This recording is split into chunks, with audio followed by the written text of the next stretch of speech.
And welcome back, everyone, to the broadcast of the FIDE World Chess Championship match between Ding Liren and Gukesh. Today, we have another exciting game. Today is game 11, with Gukesh having the white pieces once again. With me, I have Laura Unuk. I'm very happy to be hosting together with her as usual. So welcome, Laura. Welcome back to the stream. Thank you, Felix. I feel like a guest today, so I have a good treatment. Yeah, and we already have a first move on the board, as it seems. Yeah, today let's just have a look at the pairings. Today, Ding Liren has the black pieces and Gukesh does have the white pieces. So as we kind of were talking about yesterday, we expect Gukesh to try his best today to get out something with white pieces from the opening. He only has two more white games. And yeah, I think it's gonna be definitely exciting. So knight f3 and d5 is on the board. Let's switch to the main analysis. Yeah, I mean, Felix, yesterday we tried to predict will Gukesh go to e4 and maybe try something else against the French, like not exchange French, like happened in the last time. And I said, no, I think Gukesh will go knight f3, and he did go knight f3. Yeah, we had this bet, right? I was thinking that that Gukesh would go back to e4, and Yeah. I'm very surprised that he didn't, because the French is very solid and a good opening, but it's not like you that Black has a very easy life in the main lines, I feel. So there could be some ideas there, but yeah, Gukesh feels like he wants to catch Ding in something else. So we have the Reti in front of us. Oh, yeah. Okay, so let's see what Gukesh has in mind. Because knight f3, d5, c4 immediately, which of course he could start with any other move. Now with this c4, basically he's already asking Ding, do you want to go e6, c6, d4? Do you want to take on c4? What is he gonna do? There's so many options. Yeah, and yeah, this move order has been kind of the older move order, I would say, because it does allow Black to push d4 and get this sort of Benoni structure, which, yeah, objectively has been kind of the verdict that Black is fine here. But Gukesh goes for the sharpest approach with b4 right away. Yay! Yeah, so d4 happened immediately.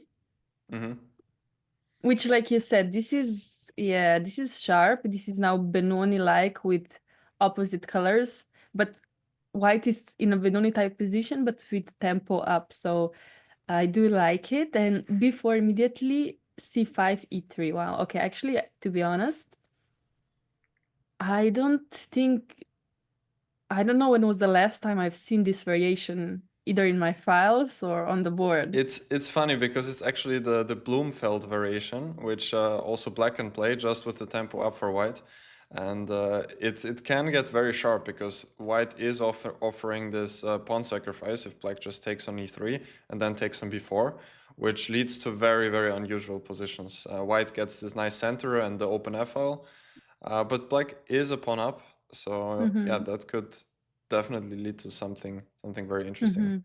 Absolutely. However, this center is always very unpleasant to play against. Yeah.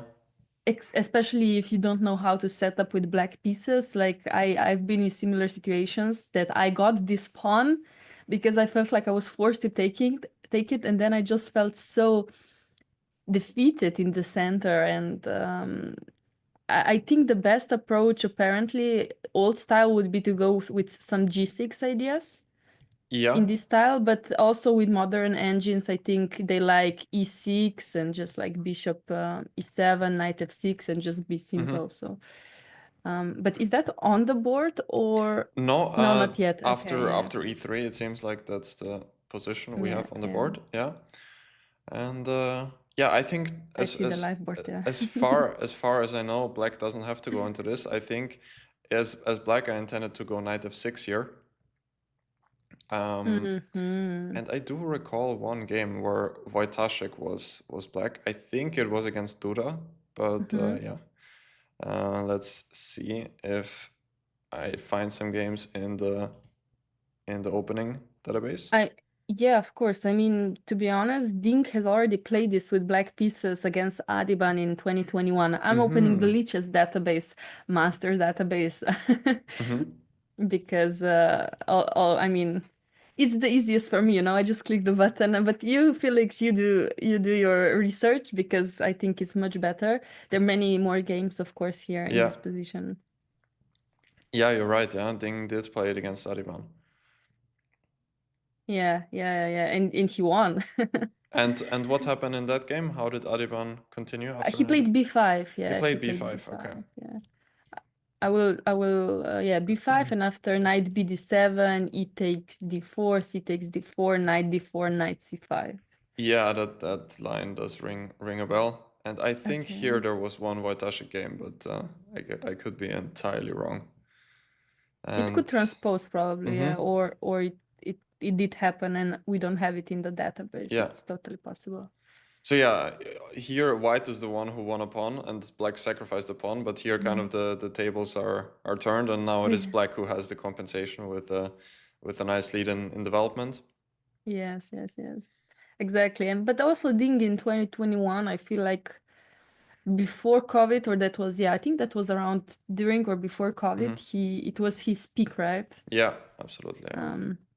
But of course, COVID hurt everybody. I feel like, especially in China, it took the biggest hit. So also his mentality, I feel, started to degrade at that point. Yeah. And it's very tough to come back, of course, from that. Yeah, I think his main thing was that he couldn't really travel out of the country and couldn't really compete in tournaments, and therefore his motivation also suffered a bit. Because yeah, he just couldn't play any tournaments. Basically, I think that was the main issue for him. Yeah, exactly. And I do wonder what Gukesh will do after e3 knight f6 if Ding decides to go to his old line, maybe Yeah, even all love. Yeah, Ding is thinking. That's surprising, right? yeah. Maybe he's just trying to decide Mm-hmm. and trying to recall here. It's definitely not the first opening which he thought of that might happen today. But I'm sure he has checked it before the tournament. I think after knight f6, I mean, at least logical is also to go bishop b2 just with white, and again to offer this pawn sacrifice. A bishop b2. Oh, sorry. Yeah, No, bishop b2 actually, you have the. I'm just so used to making the move, so you do it now, Felix. Bishop It's b2. already on the board, bishop b2, yeah. Yeah. And then I think that black probably doesn't have anything better to take the pawn. But yeah, we might see that. Who knows what the players come up with here. By the way, after b4, there are so many interesting lines for black. For example, g5 is one really cool line, which has seen some popularity. And it's actually a pretty good line. So if someone from the audience is looking against b4, which is exciting, I would definitely recommend looking into g5. The point is that when white takes the pawn, black does get this nice compensation, and the knight is usually, it's not so clear where it will go. That's amazing. I'm so sad we didn't get that now. Yeah. It would be amazing if Ding decided to go for g5 instead of that would be cool, yeah. That would be cool. In fact, I will also check some of Lila's suggestions. Because of course, yeah, okay, c5, knight f6, even f6 Lila likes as well. Yeah, Not f6. even g5. Yeah, that's kind of crazy. Instead of g5, just f6. I mean, preparing e5, also potentially g5 if needed. Yeah, that's another one of the main lines there, but it is super complicated. So I like Ding's approach very much with c5. It's very classical, and yeah, we're just waiting to see what he will do now. Yeah, what Ding has in mind. I truly do wonder. Yeah, he's probably recalling these variations. I mean, yeah, it is hard to prepare for World Championship match because I feel like you literally have to go through all the openings on the planet. Yeah. Especially at this, like, okay, knight f3, c4, I think you could expect.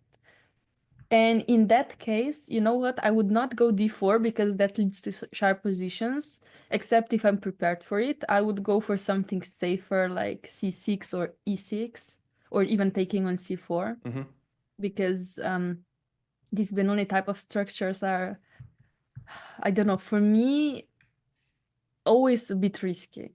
Yeah. They're imbalanced, yeah? You're right. I guess it all depends on what black has in mind against the main lines. Like if white starts with d4, which systems he chooses there, and yeah, with all the move orders that black doesn't get tricked here. So maybe that's why Ding has to go d4 to be like in accordance with his repertoire. Yeah, I'm pleasantly surprised, to be honest. It does bring us a fight, yeah, as expected after e3. Yeah. It's definitely not one of the main theoretical discussions nowadays. No, it is really, yeah, like I said, it's been a long time if I've ever even analyzed something like this, to be honest. But okay, like I said, I tend to avoid this type of structure just because even though Angel will say, oh, I mean, either white's clearly better or black's clearly better, it's never so clear at the board because there's usually just one move you go wrong and the evaluation changes completely. Yeah. One tempo even, I would say it's enough. And yeah, I am really happy to see how Ding actually will approach this position. I feel like Gukesh will find himself well, even though of course he maybe prefers some kind of positional games with a long-term advantage, but I feel like we will see Gukesh play some interesting tactical ideas today. What do you think? Yeah, I totally agree. Yeah, the match, at least the classical portion, is approaching the end.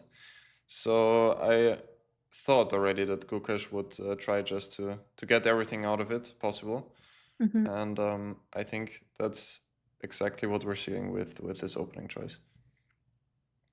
Yeah, it's a bit Yeah. surprising that Ding is taking quite a lot of time here. It's already been a bit more than 10 minutes. Yeah, exactly. Like, especially because there are mostly two logical moves, knight f6 and d takes e3. And if you do take d takes e3, you need to be prepared for it. Yeah. Yeah. Long term, you know exactly how you want to put your pieces, where, when, and is your compensation, I mean, okay, in this case, is your center, even though if it's weak, is it something that you're willing to do? Yeah. To play long term, to play this game for, let's say, 40 more moves, yeah, without the center. I feel like us chess players are so used to these basic rules, you know, develop the center, develop the pieces, castle, and we're happy. And suddenly we're without the center and we start to panic. Yeah, totally. Yeah, the center plays a big role.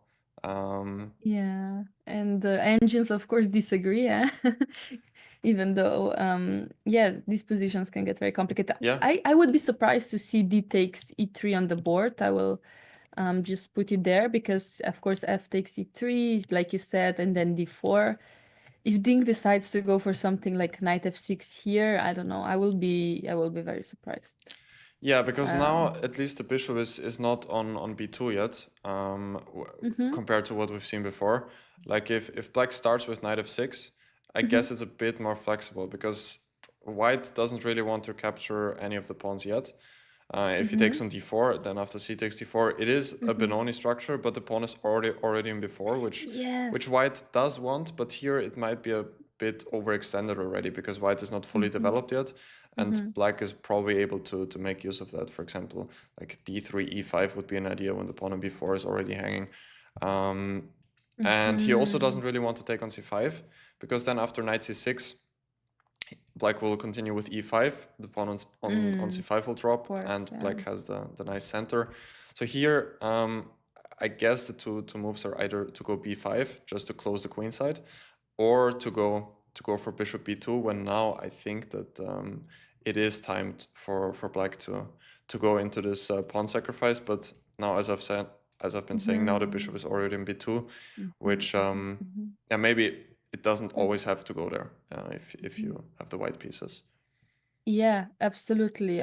You're making a very good point because, yeah, then one tempo down, like you said, one tempo down, it's already changing the scenario. Yeah. And I think even in this position, black has much better score than white.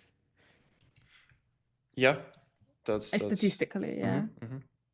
I feel like overall, like 40% wins for black, 50% draws, and others are wins for white. So basically, not a lot. Just in the Lichess database, of course. There are many more games, like correspondent games, of course. Actually, if you do have the maybe correspondence database open somewhere, yeah, I'll pull it up. Yeah, I would really wonder if this has been analyzed or played. After, before e3, I'm sure it's been played, but I wonder what was the best move. Yeah, I'm pulling it up. So after e3, knight f6 is the main move and also the one with the best score. And after knight f6, b5 is mostly played, and bishop b2 is the move played after that. Ah, b5 and then bishop e2. Bishop b2, b2 Bishop again. b, sorry, Yeah. that would be, because then it would be followed by d3 and it would be a bit confusing. Yeah. But yeah, So bishop b2. So for example, after b5, let's say black decides to, I think queen c7 is the most popular move, yeah? yeah, queen c7 just to get e5. Very logical, and just bishop b2, you're saying, or? And after queen c7, g3 is the main move, and g3, just okay. fianchettoing the bishop. And was queen c7 the move which Ding has also played? No, he played knight bd7. He played knight bd7. And after knight bd7, white has exclusively taken on d4. So this is the move Ding played against Adiban in their game from 2021. And yeah, cute. This was the game. Yeah, he's maybe trying to remember also this idea, of course, after b5. Yeah, maybe he's thinking if he even wants to allow b5 to happen, if he's in the mood for this type of positions. But I feel like, you play d4 so fast, you play c5 so fast, I feel like you need to be prepared for the punch. Yeah, I agree. I'm a bit surprised as well, definitely. No, but it's okay. I mean, he should think. He has time, and I'm actually not sure how many time he spent. I already like 17 minutes, yeah? He's down to 1 hour 43 minutes. Which it's a lot of time to spend in the opening, especially if you are prepared for it. So maybe he hasn't checked his files, Felix. Yeah, could easily be, yeah. He is taking a lot of time. Yeah, I cannot say that I'm surprised by now, because it's kind of a reoccurring theme in this match. But yeah, it's even though we see it so often, I'm still surprised every time somehow. Yeah, that this is not mostly opening theoretical battle, but the openings are not really that long, right? Would you say, like, it could be much more theoretical, no? In this match, right? Yeah, Yeah. just in this match, of Yeah, course. absolutely. Yeah, like the opening phase ends pretty quickly in this match. Like we see some very fresh ideas, and then often both players are just on their own, which is actually exactly what we want to see from this match. Exactly, absolutely. We prefer that, in fact. Yeah, I feel like in the last two matches, especially maybe Magnus's matches, the games were really theoretical. Against Fabi, against Jan. I feel like we were just watching the opening unfold till move 30, and then there was like 10, 15 moves of their play. Yeah. Very often. Yeah, which that's the point where we just where chess public was like rebelling. We don't want openings, and now we have a match without not a lot of opening theory, at least not classical opening theory, because we have these interesting positions. Really, honestly, I love that Gukash went for this before, and I can't wait to see. Will Dink already decide to unbalance it even more, or will he play it safe? Somehow I feel like playing it safe is his style, so Yeah, the question is if in this position it's still possible to somehow play it safe, because I think no matter what you do with black, there will be fireworks. And if you just really try to play it safe that much, then maybe you could just end up maybe with a safe, but with a worse position. And I think if you take the pawn in general, it's still somewhat safe. Like white's pawns are not advancing that fast. But of course, there's like a pretty big imbalance here. And another thing which I think I figured out while browsing through the correspondence games is why this move order is maybe a bit worse than if black were to start with knight f6, bishop e2. Because if black takes immediately on e3 and then on b4, then white usually follows up with d4, knight f6, bishop d3. Black mostly, as you pointed out, goes for the kingside fianchetto. And here white has the idea of playing a3, and after b takes a3, he can recapture with the bishop in one move. And yeah, if we look at the other line, if black starts with knight f6 and now bishop e2, and now black goes for the same, Now the bishop is already in b2, so if white wants to have the same plan later on with a3 and wants to recapture with the bishop, white is basically losing one tempo here. Which is, like we said, very important in this type of position, yeah? Yeah, absolutely. That's a very good comparison. I think I learned something about this opening, so I will keep that in mind. And that's why I wanted to say that people do not play bishop b2 after knight f6. Also, that's the reason they go b5 immediately. Mostly, I think this is the most common move, like you said. Absolutely, yeah. Of course, I think there could be some other moves possible instead of b5, right? I'm not sure because this is very specific position, and this is why sometimes we need some help of engines. However, I think that any other move than b5, like e takes d4, for example, or b takes c5, is just transposing to what we saw before. Yeah, and those moves have also been played in correspondence. E takes d4 being one of them, but it has a score of 26%. So I'm not sure if Gukesh has that in mind. Also, Queen a4 check has been played after knight f6, but yeah, these are probably not the most serious of tries. b5 is probably the one. Yeah, I do agree. So yeah, I think that we will probably see knight f6, b5. I do wonder what Ding is thinking in his head right now. Yeah, it's a great question. I'm not sure if there is anything like that serious instead of knight f6 or d takes e3. Maybe it's just deciding between those two. Yeah, I think he is actually repeating the lines in his head, and I think he doesn't remember exactly what are his files. Yeah, Does that happen to you sometime? Yeah, definitely sometimes. Yeah, I try not to spend too much time then though. If I just after like 5 or 10 minutes cannot figure it out fully, then I'll just try to play something which yeah seems logical. Because I feel like often it's kind of in your way when you desperately try to recall your variations. Then you kind of stop thinking for yourself and you're just trying to like just remember but not think for yourself, and I think this often leads to bad scenarios, so I'm trying to avoid that in my own games. That is a very smart approach. However, I do must admit that to me it does sometimes happen because, for example, I know this is in my files, or I know I've played exactly this opening before. And then I get in my head and I start thinking, okay, he must have analyzed my game. That means he prepared something. At which point will he play something else? At which point he prepared something that I don't know? And then I start thinking and thinking, and then I just want to play something that is not in my files. Just makes me want to play something completely different. Which is terrible, but I think I understand where Ding is coming from because he doesn't want to lose in the opening again. I mean, lose to come worse out of the opening with black pieces, because in this exact position, this is very much possible.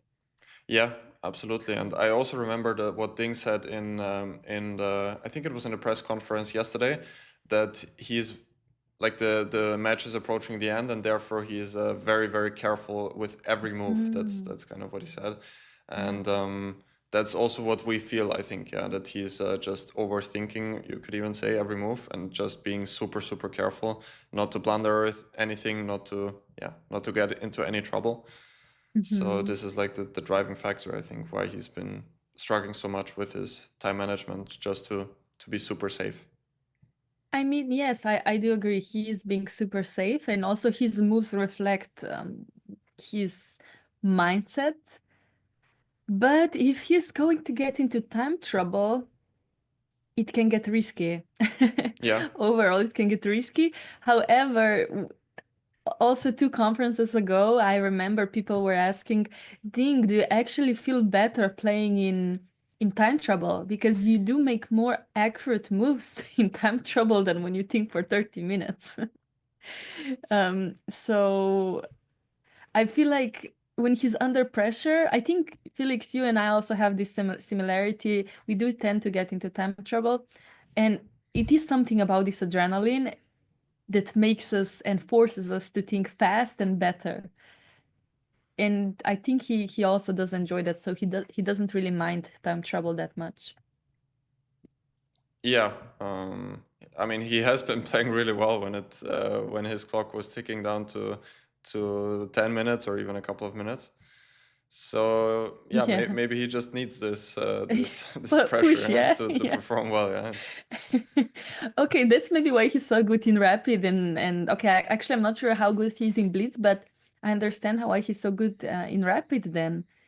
Because I myself also would prefer Rapid games over Blitz games. Blitz is just basically at some point throwing pieces around, Yeah. while Rapid is still chess, and you have time to think, but not a lot of time. You're under pressure. Yeah. So this could be his perfect time control.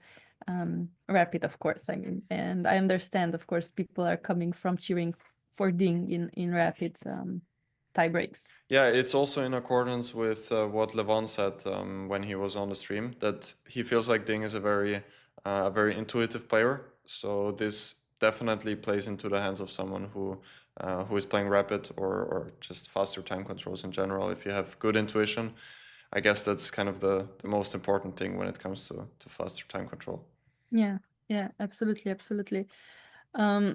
Intuition, yeah. But you also have to practice or keep your intuition.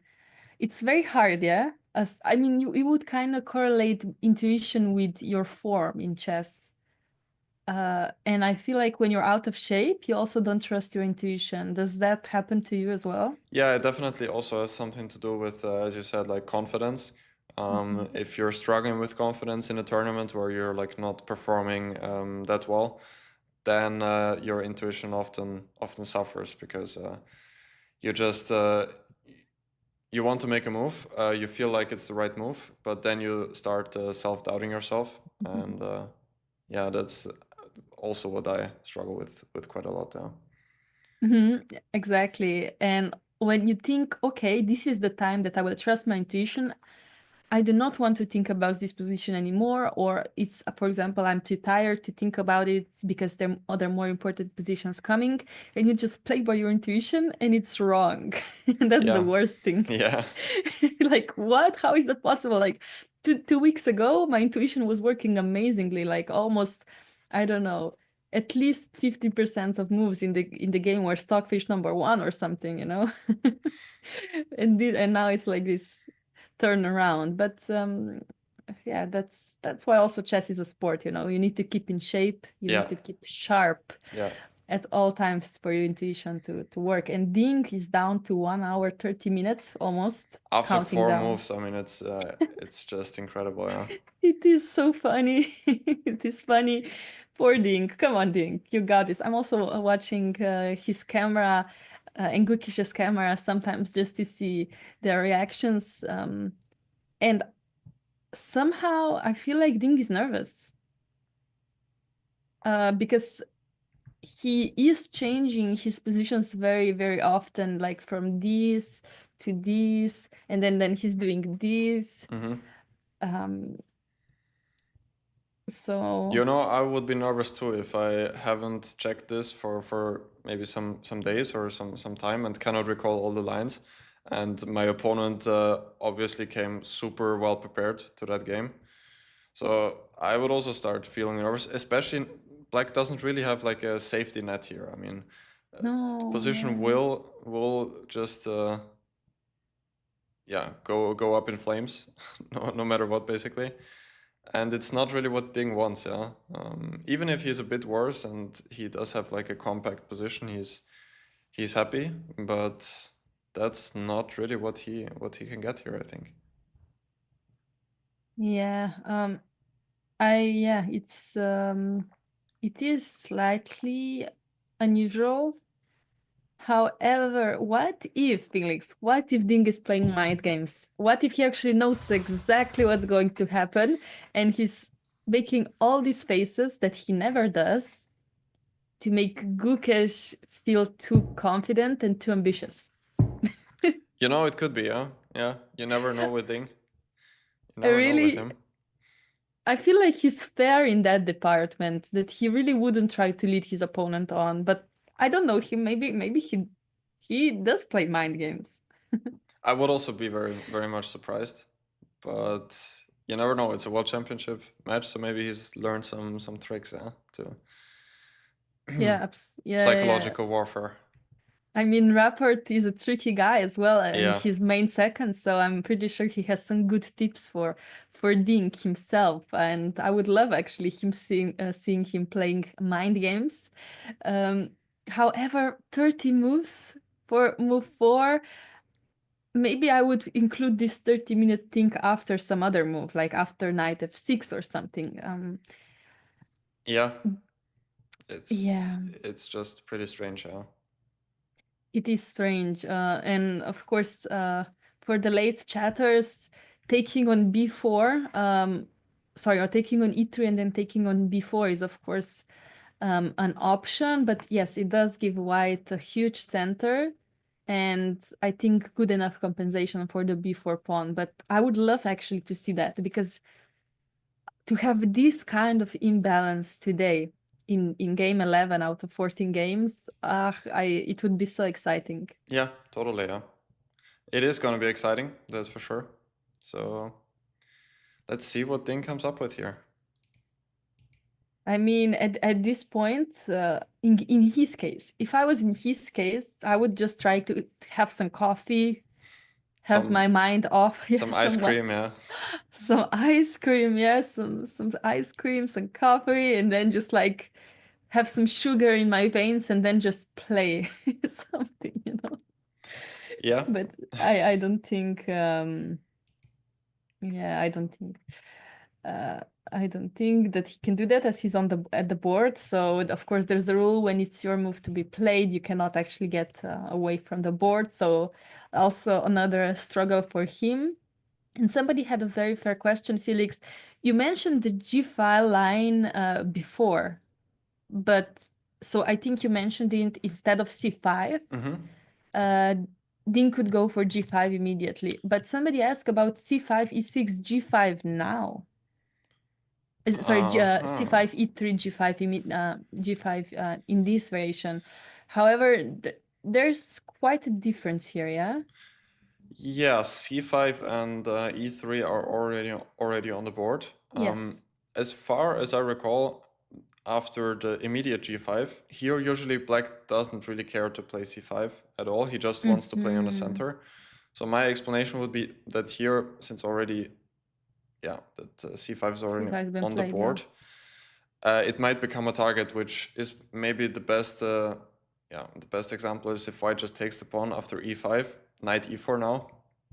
In the other line where the pawn is still on C7, black could go F5 when the pawn is still on E2. But here there's already queen H5 check, and also yeah, the pawn on C5 is also targeted. So I guess here G5 might be a little bit too adventurous. I do agree. That's a very fair explanation. However, I was curious because when you were analyzing this, I saw the evaluation bar go up and down, and I was like, wait, is that not the best approach? So I just checked it, and actually after G5, it's already +1 after B takes C5. And knight takes G5 is no good? And knight takes G5 is apparently not good because D takes E3, F takes E3, and bishop G7. That's of course an upside, yeah? Yeah, because now I cannot go D4 or knight C3. Okay, interesting. So after G5, B takes C5 is the move. Which is also logical, yeah, because now D4 is hanging. Of course, it's logical, but of course, even after bishop G7, you have to check queen H5 and so on. And it's you do not know the evaluation. Here, you do have to trust your intuition. I'm better, or I'm worse, or your calculation. So he could be Ding could actually be considering G5. Also in that position, but I don't think so. Yeah. I mean, for example, like, how do you know that after B takes C5, this is so clearly better? I mean, it is very hard because E5 is an option also for black in that position.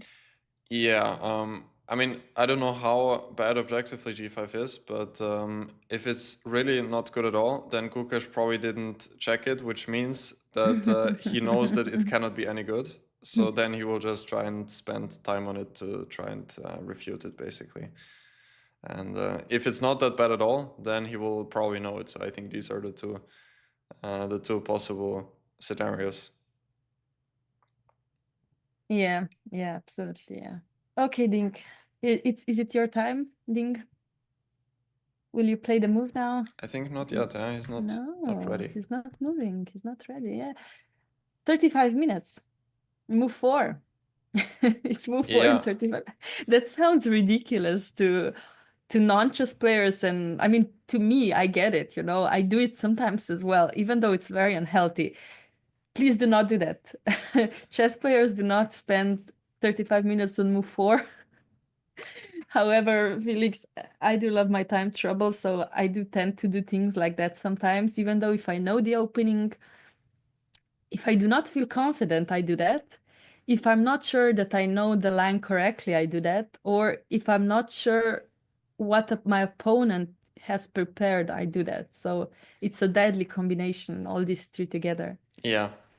But honestly, in this case, I think it's just like, unacceptable. I mean, it's kind of a still well, Ding, huh? no, I mean his time management here. No, I agree, of It's course. like it's not like it's like a totally new idea. This position has still been seen quite in quite a few games. Even Ding played it himself with black pieces. So spending already, is it now like 35 minutes, is just unacceptable here in my opinion. It's I think it will, unless he just now calculates the rest of the game from this moment on. I think it's not gonna end that well for him. Oh, that would be ridiculous. Imagine, like, he's just pretending to spend 1 hour and then he blitzes out everything. Yeah.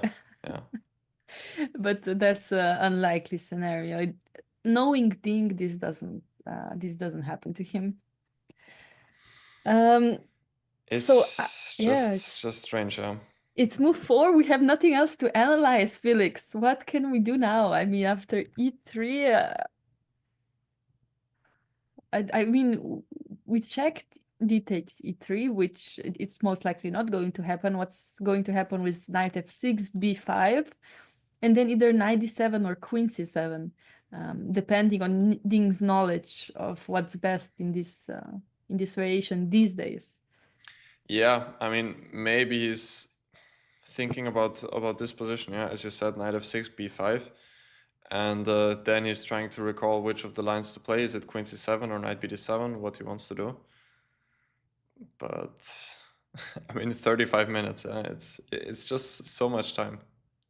Oh, Ding is smiling now. He is?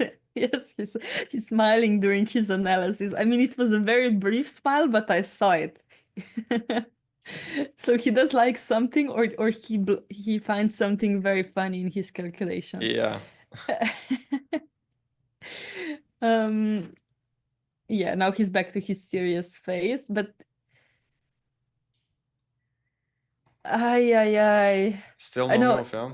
No move, but it's just so funny looking at him analyzing. It's too bad we cannot have cameras, of course, on the Lichess stream. However, it was not possible, and you guys can, of course, always open these cameras on their website to also listen to us and also watch them, of course, if you prefer that. But of course, you need to listen to us. That's the main scenario. But yeah, Dink has not played and he's moving a lot. So you're feeling like he's pretty nervous, yeah? Yeah, he's moving a lot. He's putting his hand over his face, then he's putting it down, then he's putting it back up immediately, and then he's putting it back down. And then sometimes he smiles a bit, and then he's again putting his hand back up. It's very unusual. He seems uncomfortable somehow. Yeah, not a good sign now. I have to agree. Yeah. So so after I don't know what else to say in this position, I have to be honest. If it was move 10 or even move 7, I feel like we could do so much more. Let's you know what? Let's discuss knight f6 b5. Let's discuss knight bd7. If something has changed with engine evaluation from Ding's game back in 21 to today. Yeah, I was just checking that to see if there have been any theoretical developments. Mhm. So let's put up the position. And he did play knight f6, didn't he? Oh, Is it possible? yes. He did play knight f6, yeah. And a3 is on the board. Oh no. Ding's calculation is out of the game Yeah. again. So this is what happens. Probably with knight f6 he was calculating b5 all the time, trying to figure out all the yeah, complicated variations, and now a3 comes, which is Oh wow. probably kind of like a new move, I guess. I it A3 could 6 games only, and yeah. basically all of them have been played in correspondence chess. I feel like this is a hit for Ding because he spent almost 40, no, more than 40 minutes, 41 minutes in fact, on move knight f6. And then your opponent just goes a3, Felix. Yeah. Yeah, that's what happens in this case. Yeah, I'm also quite surprised with a3. I mean, I think I've never seen this move in this position before, just guarding the pawn on b4. But I actually like the idea because it's not so simple for black where how to develop, because I saw that knight c6 has been the main move in correspondence, but it doesn't feel that logical because after b5 the knight has to go to a5. So here after a3 knight c6 b5 knight a5, which does seem kind of counterintuitive in my opinion, at least, because the knight is just fully out of the game on a5. You don't want to have this knight on a5. Yeah. Yeah, Yeah, so a3, interesting. a3. No, very interesting, of course, but no, I'm sorry, I'm just getting over the fact that Ding spent 40 minutes trying to recall his preparation and then a3 happens. See, this is the sign, at least if any of you, of course, are chess players besides Felix, us, I'm sure all of you have competed somehow before. This is the sign to just, if you know something, play it first and then think sometimes. If it's not critical, like if you know this is the opening and if you know this is that you're going to play it, don't think 2 moves ahead.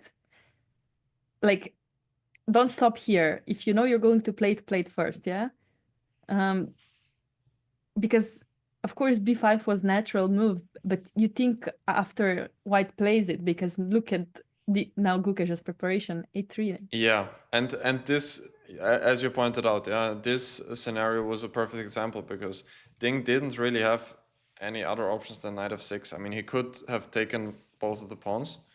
But you decide for that in like 10 minutes, you know, decide Yeah, which kind of position you want, you play it, maximum 10 yeah? minutes. Yeah, maximum. Especially on their level, I think Yeah, spending so much time is very, very crucial. And now he's going to spend more time after a3. yeah. I feel so bad for him. Oh, he didn't wake up well today, or I'm not sure what's wrong, or I mean, maybe this is, yeah, I mean, who knows? Maybe this will go well for him, as we saw earlier, this with this time management. Sometimes it went okay, but of course there was this one game which he lost, where also his time management wasn't great. So it could turn out either way, of course. But being low on time is probably not that great for anyone, honestly. Even though people are saying by now that it favors Ding, I don't think it's like that. no, of course. I mean, I do agree that he needs adrenaline to play better, faster, think faster as well, calculate faster. However, if he needs to play at least, I don't know, 5 moves in his time trouble, the risk is too high. Yeah, Everybody makes mistakes in time trouble, absolutely everybody. yeah, And it's just too high of a risk to take. And I don't think he's bluffing anymore. Of course, after 20 minutes, 30 minutes, you could say, okay, he might be bluffing, but now we see he's really not bluffing. yeah, totally. And there has been a suggestion in the chat, which is a5. which I think is quite an interesting Ooh. idea, often played in these positions, just forcing white to make a decision here on the queen side. And I also saw that it has been played in a correspondence, I think in at least one of the games. Okay. So now it's kind of to figure out what white has in mind here, because after b5, now we have the inclusion of a5 and a3, which who does it favor and why? That's a very good question. I do think that it could favor white just because after b5 sometimes black's idea is to go e6 himself. And now he doesn't have that option. Yeah, he doesn't have that option. Yeah, that's correct. I was also, yeah, that's a great point. I was just thinking in these lines, like if knight bd7 happens here as well, then I saw in the Ding game that the white then went to b3 in I think it was in this position. Knight sooner or later went to b3. So then I think like a4 could be an idea to maybe kick away the knight from b3 in some cases, or even a4 right away. Okay, also could be. Yeah, also pluses and minuses, yeah. But of course, as you said, maybe now black doesn't have to take on d4 and argue that black doesn't have any counterplay on the queen side anymore with a6. Like maybe white could do something slower like g3 or d3 here. Yeah, exactly. No need for any fast play because the queen side is blocked and we just play in the center, and on the king side, yeah, we could argue that. We could, of course, argue that. And what could happen here is some sort of King's Indian later on.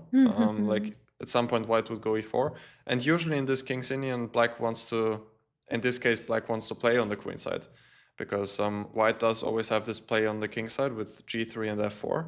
And black usually is looking for counterplay on the queen side. And here, the queen side is already fully closed. Yeah. So therefore, this could, in some cases, be a little bit dangerous for black, this structure, if white doesn't have time to organize play on the king side. I agree. Basically, it's a competition for who is the first one to attack on the king side. Yeah. And it seems like white might be in a slight advantage regarding that, right? Yeah, definitely. It's all a question of time here, I would say. Black can also play on the king side in these positions, like with h6, g5. These are often ideas. But it's not an easy call for Ding to make, once again. Absolutely. It's not an easy call. And I do feel like Felix Gukesh could have prepared many moves after knight f6. But after seeing Ding thinking for 40 minutes, he decided not to go for the main line. Also, maybe he also prepared a3 already before, that he will play it even before the game. But what I'm trying to say is that he saw how insecure Ding was, spending 40 minutes on knight f6, and he just decided to go a3 seems logical, let him think even more because it's not the main line, so he's gonna spend at least 10 more minutes on this position. Yeah, there are many explanations for that, as you said. I have to say though, I think this has been some pretty serious preparation with A3. There have been like 10 correspondence games which have been played, which means it cannot be entirely bad. And yeah, No, of course, yeah. it's just a completely new position for black, for Ding in this case, and it's just playable, yeah. So this is what both players just want to get out, and I guess Gukesh in general didn't want to go for this forcing line since he saw that Ding had the game already after knight f6 b5, and he, I guess, was just thinking that in that game Ding played really well and won, so probably he will remember that and try to avoid these forcing lines here. Yeah. Okay. But a3, yeah, interesting. No, yeah, a3 of course very interesting. Like I would really not like to be in Ding's shoes right now if I was not prepared for this, and then your opponent also goes something like a3, and now again you have to figure out what is his idea. I mean, I think he gave away. He does not want to take b takes c5. because a3 wouldn't make any sense, but of course he has to figure out what is Gukash's idea at this point. Yeah. And I'm not exactly sure. Yeah, I'm also thinking, I mean, now Ding does have some options to be somewhat safe. Like I was thinking about e6, just trying to develop. Exactly, like this is a very safe move. You want to develop your bishop to e7 or d6 later, and you want to castle. Very simple chess. However, after bishop b2, Yeah, I was afraid you were gonna say that. I'm not sure. yes. Yeah. Yeah, it's uncomfortable. I see. That's why I don't like this position. It's uncomfortable. Yeah, It again, just I could take on e3 and then b4, but that's not really what we what we wanted in the first place. So no. It is really this is now kind of almost Benoni Benko type of position already. If we're gonna do that, yeah. and I don't like that. And what does Lila say here? Actually, a very good question. That would be interesting. Yeah. Of course, people were also asking yesterday, oh, why do we mention Lila so often? The only reason is because Matthew Sadler did join us a few times, and at least he inspired me to check Lila. Because of this new style of percentages is very, very interesting to me. And of course, after a3, Lila gives the best probability of being the best move to knight c6. While his second move is a5. However, for Lila, the best move is knight c6. Okay, yeah. Yeah, as it has been played in correspondence as well. Nevertheless, how we said, yeah, knight c6, b5, knight a5.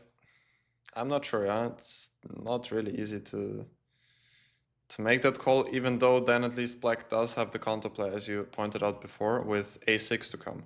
So that could be an idea. Yeah. I mean, sometimes like even in some King's Indians, putting the knight on a5 for a short time is not that bad. So yeah, I would argue it's a big problem. However, if you do get your knight on a5, you need to think fast how to get it back into the game at some point. Absolutely. Yeah, and that's why actually Lila, I will tell you, after knight c6, Lila is actually suggesting e takes d4. Knight takes d4, knight takes d4, c takes d4, d3, a5, b5. This is what Lila's main line is after knight c6. So interesting. Yeah, I'm just trying to figure it out here. I mean, it's also not obvious to go here for black. It does seem like a pretty good Benoni for white, I would say. Because white already managed to exchange one pair of minor pieces, and in general in the structure for white, it's a good idea to exchange as many pieces as possible, because in the endgame he will have this this majority on the queen side. But yep, all of these moves have been somewhat surprising to me. Like, first of all, after knight c6 not to go b5 but ed4. Then knight takes d4 was kind of another surprise. I expected c takes d4. Yeah, exactly. Yeah, because also c takes c takes d4 is of course a very nice and very likely possibility. So, but yeah, it does run into b5. Yeah, so knight takes d4 is actually very logical when you think about it. I mean, yeah, and you also, if you have an option to take with something on d4, you would like to take with the piece, because controlling that square with a piece is very, very nice if it's possible. And can I take on the queen with the queen then on d4? I was thinking exactly the same. Like, why is not taking with the queen good then? I don't know. Is I guess knight c3 is. Knight c3, or I was thinking also rook a2 followed by bishop b2 is not so stupid, but let's go knight c6 because it's the most logical. And then the queen on d4 is exposed, but white is also pretty underdeveloped, so I was already thinking about things like knight e4 here. I'm not sure. Ooh, knight e4 also threatening queen takes f2. Yeah. Oh, ouch. Yeah, maybe let's go rook a2 instead of knight c3. Yeah. Still, it seems so like a little bit strange for white, I would say. It does. Rook on a2, no other pieces are developed. It's funny, somehow funny, yeah. This is so complicated. This is so complicated. And yeah, we cannot know if that's, yeah, when you're calculating these lines, it's like, but am I really better? What is actually evaluation of this position? I mean, bishop g4, like even here, I'm thinking bishop g4, I'm thinking queen e5, I'm thinking queen e4, I'm thinking e5. Maybe not e5 now, but doesn't queen e4 just win the piece on b1? no, Felix, no. I actually sacrificed it, so it's poisonous. Okay. I totally blundered it. Okay. Show me how. I totally blundered it. I also just spotted it now. Yeah, it's I was just looking at queen e5 check. I didn't even check queen e4. Yeah, doesn't work. So maybe rook a2 is not the best move. So after knight c3, of course, knight e4 is very annoying. Except if we want to sacrifice an exchange, maybe. Yeah, knight takes e4 is definitely interesting. I was just also not sure if I would just recapture with the queen here, like on e4. Because I didn't want to take on a1. Knight c5 and now queen a4 could be an idea. The queen on a1 is still somewhat could get trapped. So I agree. I thought I can just casually recapture here. But yeah. No, I agree. You could just casually recapture. Basically forcing me to go queen e2, yeah, and this is something I would not like to do. Does it force you to go queen e2? Oh, maybe it doesn't. Yeah, bishop b2, because queen g2, bishop f3 is very dangerous. It goes on, yeah. It is very dangerous. After queen g6, what you gonna do?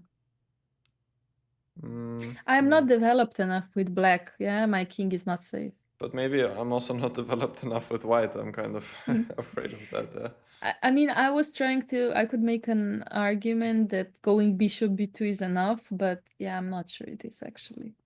Because also queen e6 is coming. Hard to say, yeah. Queen e6. Yeah, okay. Too many complications. Yeah, but queen d4 is definitely a move to consider as well in that position. Absolutely. And instead of knight e4, we could also consider queen f3. Yeah, protect everything. So in which moment? Yeah, so queen d4, knight c3, knight e4, queen f3. Yeah. Okay. If that works, if I'm not blundering anything, you know. That's a good idea. And after knight takes c3, just I guess d takes c3. Yeah, very simple. And then I develop my bishop on c1 very easily. Yeah, now black is very underdeveloped. Yeah, I like this idea with queen f3. That looks cool. It is more simple than taking on e4, and it's good enough. So I guess that knight e4 could be a bit too fast by black. But again, so many lines to check here. Instead of knight e4, bishop g4. Instead of knight e4, bishop f5 as well. I don't know. That's why I guess Lila is just saying simple c takes d4, leave me alone, and play your own chess. Yeah. And Ding is still thinking, yeah, it's just unbelievable. I feel so bad for Ding right now. And his team, what do you think his team is thinking right now? I have no idea. It's hard to say what Rapport is thinking in most cases. When it comes to openings, at least, it's always very, very unexpected. It is very unexpected, and it's I don't know. I feel like watching that game when the player is very close to you and you're like their second, it's almost more nerve-wracking than playing the game. Yeah. I feel like when you're not playing, so when you're just watching the game, you see all the possibilities. You see all the lines, and you're just like, why didn't he go for that? Like this seems so much more logical, and why did he need to spend so much time on it? It just because also when they're relaxed, um, I don't know. You see differently. You see the game differently when you're observing than when you're playing. Yeah, also Sometimes because you often have the assistance of the of the computer that also plays a role.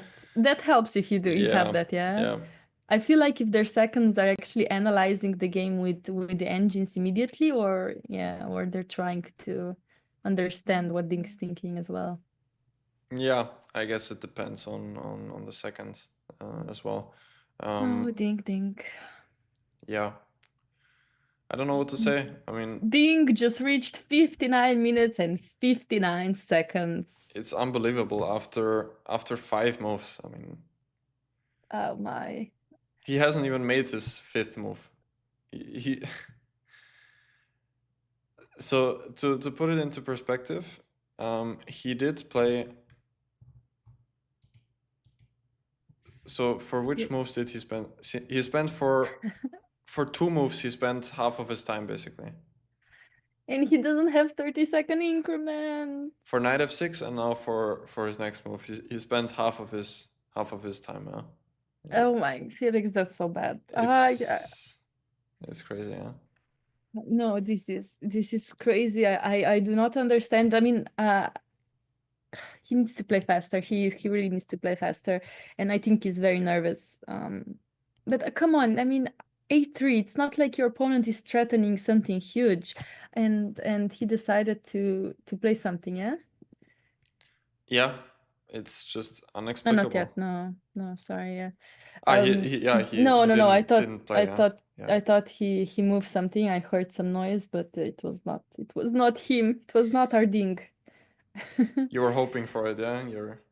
Yeah, no, I was absolutely hoping for it. I need him to play the move now. I'm nervous for him.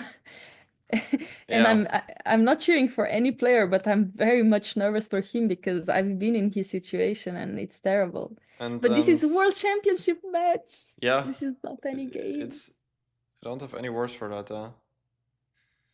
2 Oh moves, yeah. 1 hour in the opening stage. It's unbelievable. Absolutely. Yeah, it is crazy. And how is the live feed looking? Like yeah, how are the players behaving? By the way, Well, Irene is in the chat. Irene is yeah, saying I hi, Laura and saw. Felix. Hi, Irene. I saw it. Yeah. Sorry. Yeah. You can finish your sentence. No, just wanted to have a shout out to Irene as well, and yeah, it's a pleasure to see her in the chat as well. And I think now we have moves. Is it possible? Yeah, it is possible. Bishop yeah, and also I want G4. to say hi to Irene. You're doing great job commentating Qatar Masters. So of course, everybody after this game is over, please join her. And we do have fast moves as well. Bishop G4 after A3. Bishop G4. Felix, it is very natural. However, we didn't really expect it to happen. It's not really a very usual move, no? Yeah, there is sometimes this idea, but I never really liked it that much because the bishop is somehow, yeah, you don't really want to take on f3 because the light squares then become super weak. And if the bishop goes back to h5, it doesn't really do much at all there. And yeah, even there, if the bishop is not on c8, this diagonal is just, yeah, it can be quite some trouble for black, yeah. Because the pawn on b7 is often hanging, and just light squares overall are pretty weak. So I'm not sure what Ding has in mind now. Does he want to actually take on f3 and play for a lead in development? At this point, Felix, at this point, you're asking me two difficult questions because I don't know what Ding is thinking. But let's go back after Bishop G4. Kukash decided to immediately take on D4 and of course H3. Yeah. Let's do consider Bishop takes F3, please. And after Queen takes F3, is this something that Black wants to get? I don't think so, honestly. I mean, he would have to prove something very fast that he has enough play for for the bishop. Because if white manages to get out with like d3, g3, bishop g2, short castle, he will just be much, much better. Because simply the light squares are so weak, and black practically never wants to give up this this light square bishop. So I'm having even a hard time finding something for black here. Maybe it's time for like creative measures like e5, just giving up the pawn on b7 for some active play, but I don't really believe in it, honestly. Honestly, I think this c pawn is way too strong. Way too strong. Yeah, it's already maybe even coming, yeah, right away. I would, yeah, right away, and this bishop on f1, look at this beast. It's coming, yeah. And I think this could also be just lost. Yeah, definitely. Immediately, yeah. But what else? I mean, in this position, maybe you have to just protect the pawn, or I don't know, knight c6 again, b5 might be coming. Honestly, I don't like bishop f3 at all. Yeah, me neither, but is bishop h5 the idea?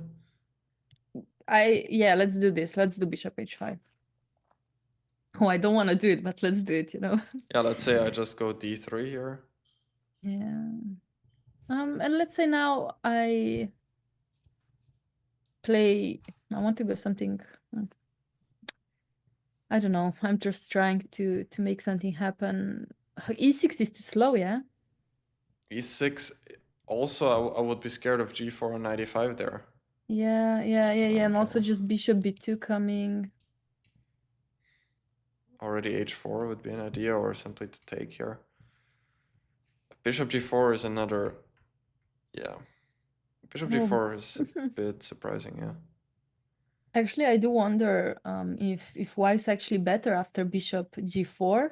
Of course, it was a natural move, but yeah, I didn't like it. I really didn't like it. It's not in the spirit of the position. In fact, yeah, bishop g4 was 5th Lila suggestion, and after h3,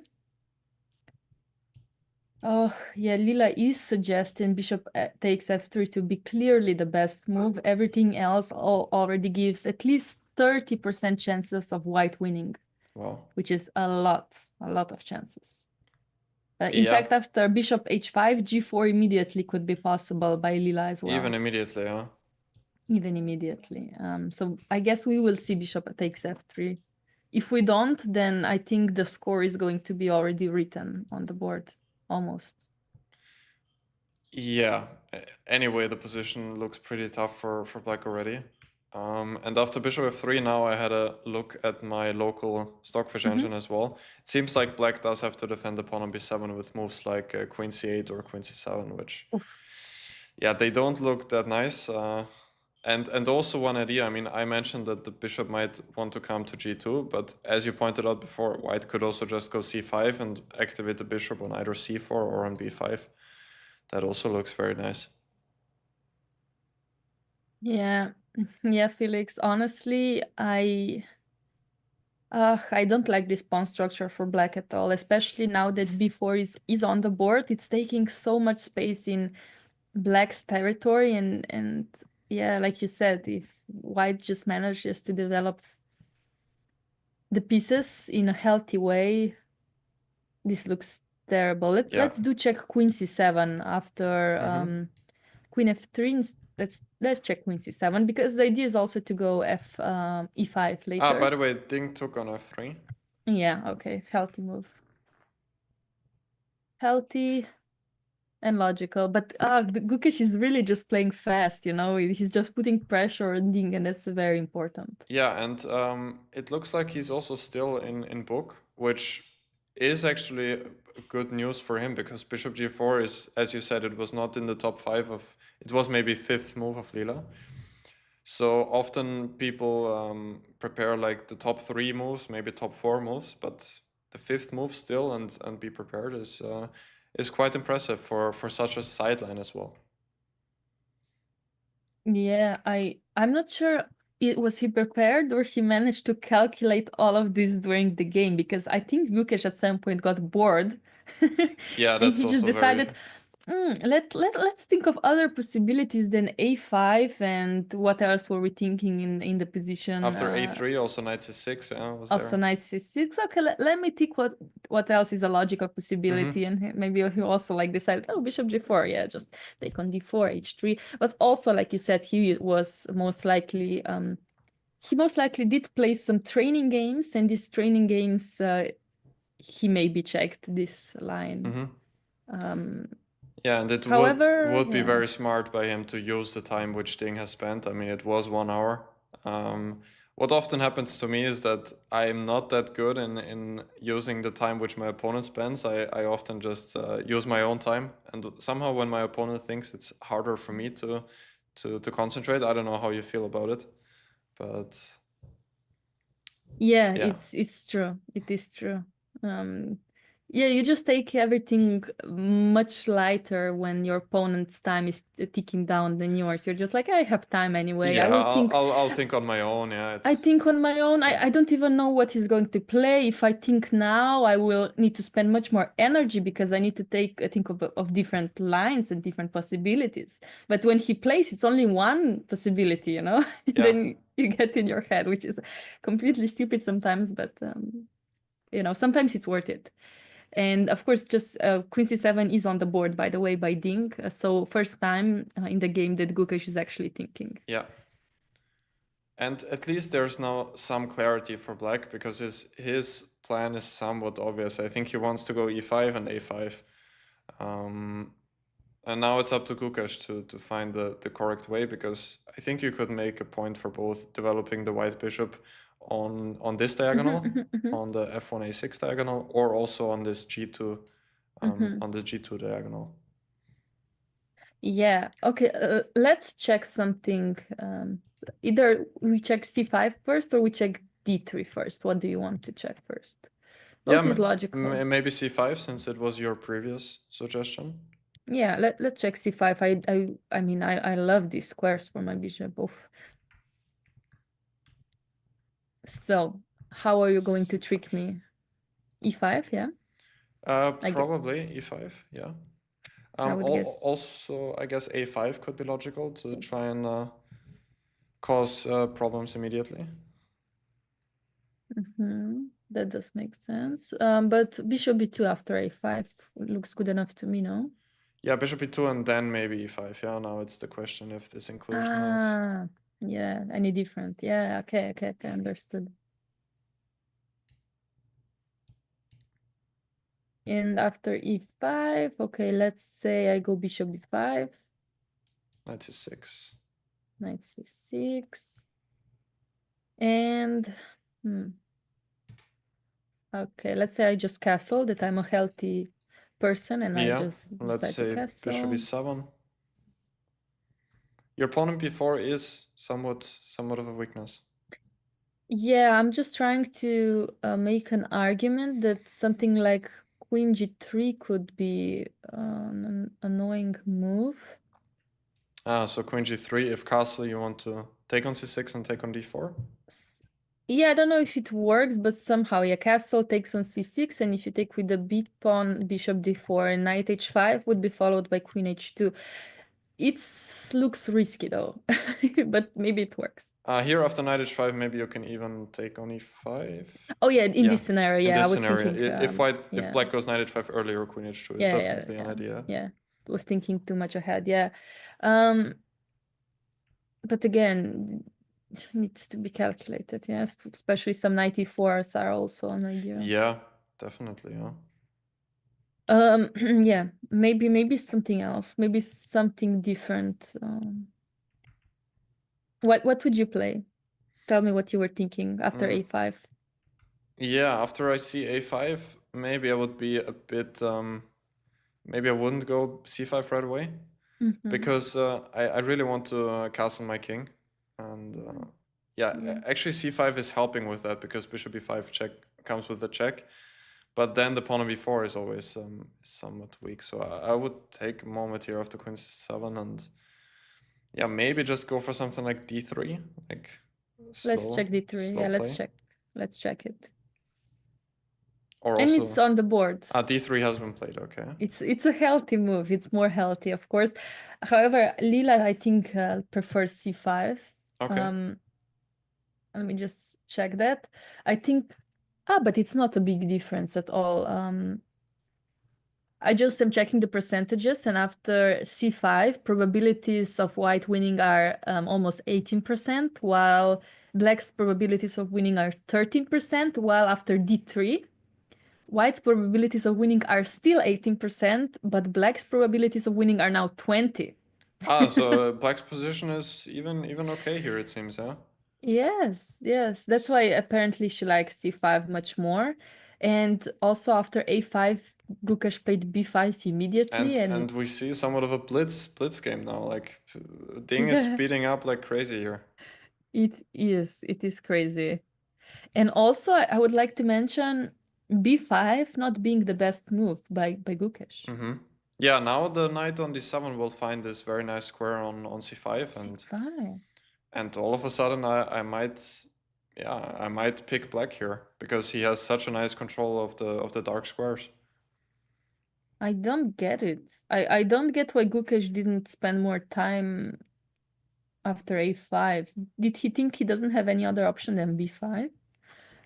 But that's weird. Yeah, what else could he have done instead of b5? Is it Honestly, okay, obviously it's hard, but b takes a5 was clearly the best move by Lila. wow, yeah, that's not natural. It doesn't follow the position. Yeah, that's usually something you never do in this Benoni structure. Never. But it does open the b file, and the pawn on b7 could be a target later on. I would guess that was the reason. However, the knight c6 is a very, very healthy knight. So I get it. So b5, yeah, b5 very logical. Let's leave it like that. And after knight d7, let's live in the present, like Levon would say. You know? Yeah. And after knight bd7, what to do now? Yeah, we could argue that black's absolutely fine. I mean, e5 is coming. However, yes, if we go something like either g3 or g4, bishop g2. G4 is interesting, yeah. It looks cute. Because g5 is actually quite a big threat, yeah. I mean, after knight c5 or knight e5. Ooh. Yeah, now maybe knight e5 could be an idea also. Knight e5. But I'm going to e2 and to go to e2. And then and after e6. Bishop f4, sorry. Bishop f4 you still can... though. Bishop f4 you also have knight takes d3, yeah? Yeah, that's cute. Okay, maybe I shouldn't be too worried, yeah. Okay, let's go e6, it's healthy. Yeah, maybe bishop g2 just.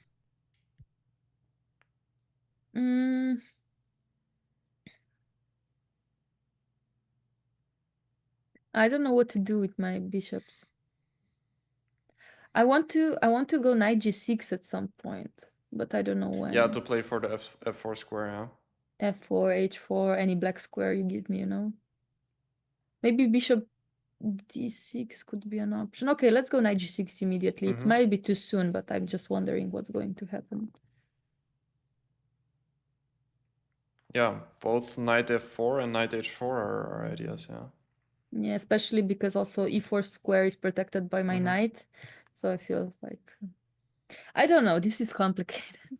But this seems like an option even to go knight e5, yeah, g4. Again, I guess black could also just put the knight to c5. And if g5, just retreat with the knight to d7. That also looks pretty healthy. And knight e5 is again actually a big threat, maybe even, because the pawn on d3 is quite weak. Yeah, I agree. I absolutely agree.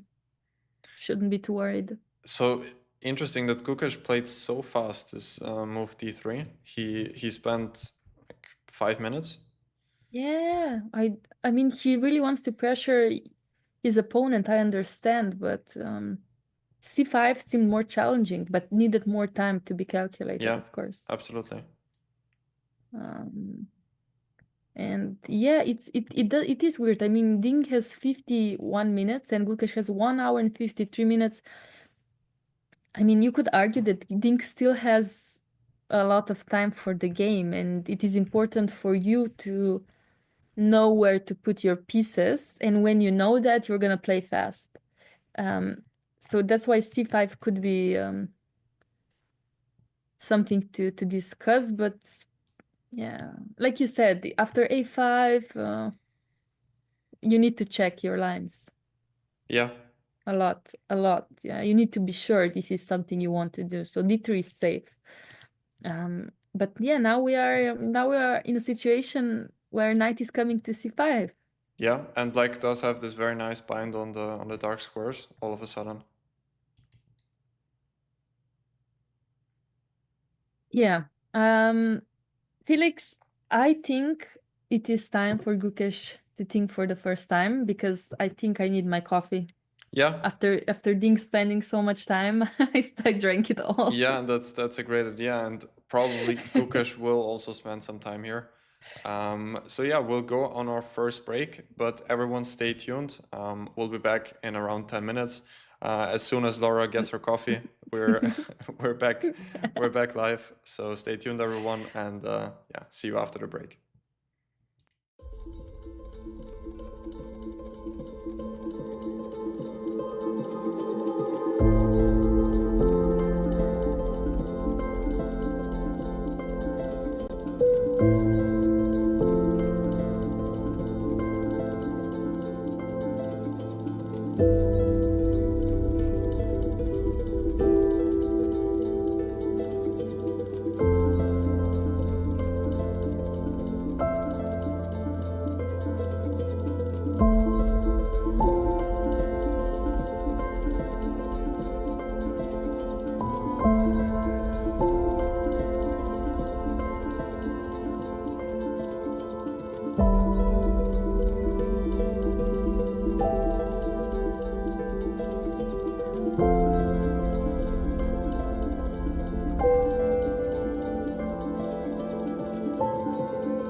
And welcome back, everyone, to the broadcast of the FIDE World Chess Championship match between Ding Luren and Gukesh. Laura has gotten her coffee, and everyone is happy. So we're back.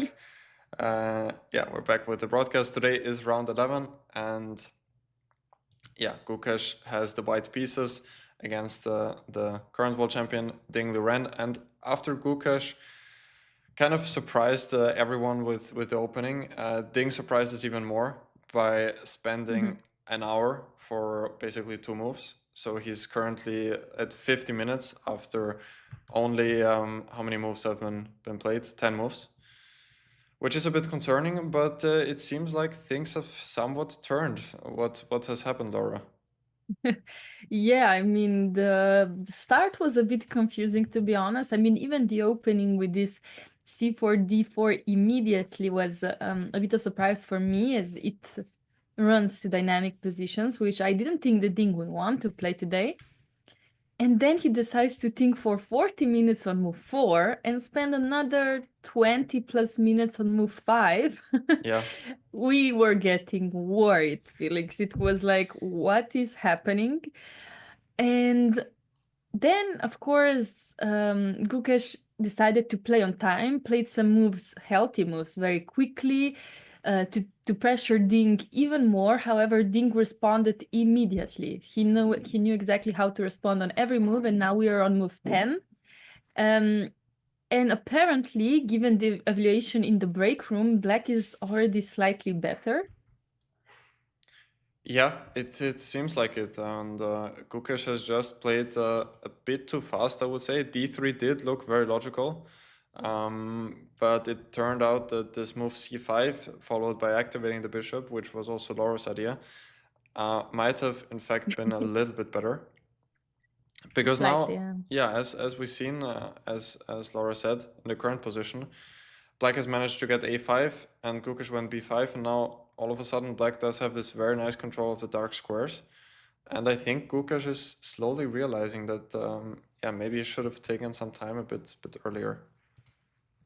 Indeed, yeah. I feel like this is almost a deja vu from game 1. Somehow very dynamic plan from the opening. And you remember the outpost on b2, there was a knight on b2. Well, here it could come to c5, followed by a4 and knight b3. Yeah. So almost very similar to game 1. So that's why somebody in the chat also suggested why a4 from white, probably if it's a good move. Yeah, However, yeah, it does stop from getting it for himself, but if I were white, I would be a bit concerned about my pieces because development. yeah, by now only the queen is developed, which is in general not a really good sign. And I mean, how to develop actually, because the bishop would like to go to g2, but then also the pawn on d3 could be targeted in some cases. And on e2, the bishop is also not that happy because it wants to be on this long diagonal. Yes, it wants to be, and that's why maybe also c5 before was freeing this bishop much more to go anywhere it wanted to. Either that could be even d3, c4, b5, and then later on the g2 diagonal. And yeah, now it's slightly locked here, and this bishop would love to get out to g2 with either g3 or g4. However, I think I do slightly prefer g3 just because of the weak squares for later game. But also, yes, the c1 bishop, what are we going to do with it? We cannot go to f4, e5 is coming anyway, so it's stuck here. And also the knight on b1, I mean, it's probably going to be protecting the b3 square itself on d2 somehow in the future. So this knight on c5 is always such a strong knight. Yeah, absolutely. And as you pointed out, white also has to watch out for knight b3. So probably the knight from b1 has to go to d2 just to protect b3, and from there it's not clear where it will go. And that's what Gukesh is thinking.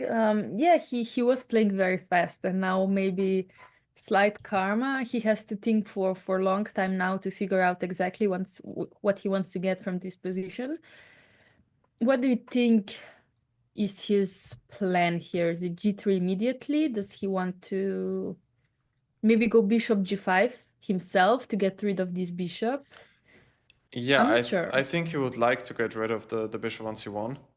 Just exchange on f6, but for now it also doesn't work because black has queen e5 check with the double attack. Again, blundering another piece in this analysis, second one today. But I think that black would like to get it. White would like to get it. The question is only how. Because Yeah, yeah, bishop e2 would prepare bishop g5, but it just feels a bit wrong, I would say. bishop e2 does feel wrong. It's if the queen was not on f3, then you could maybe argue Yeah. that the next move could be bishop f3. However, yeah, I don't see it. This is way too slow. Honestly, I would even go that far to suggest queen d1 in this position. Yeah, it looks so ridiculous, but just to get bishop e2 and short castle. You surprised me with that statement, because if queen d1 is the best move in this position, yeah, then it it's hurts. not a great sign, and also here it looks like black is just better, like e5, and then even e4 could come in some case, like e5 bishop e2. I don't know where the bishop goes, maybe to d6, short castle, and black will get knight c5, maybe e4. So Oh my, yeah, no, I don't want that. Felix, please, pick something else. I'm trying. I'm trying my No, best here. let's do check g3. Yeah, Let's do check g3. I was just about to say that. Yeah, if what happens here?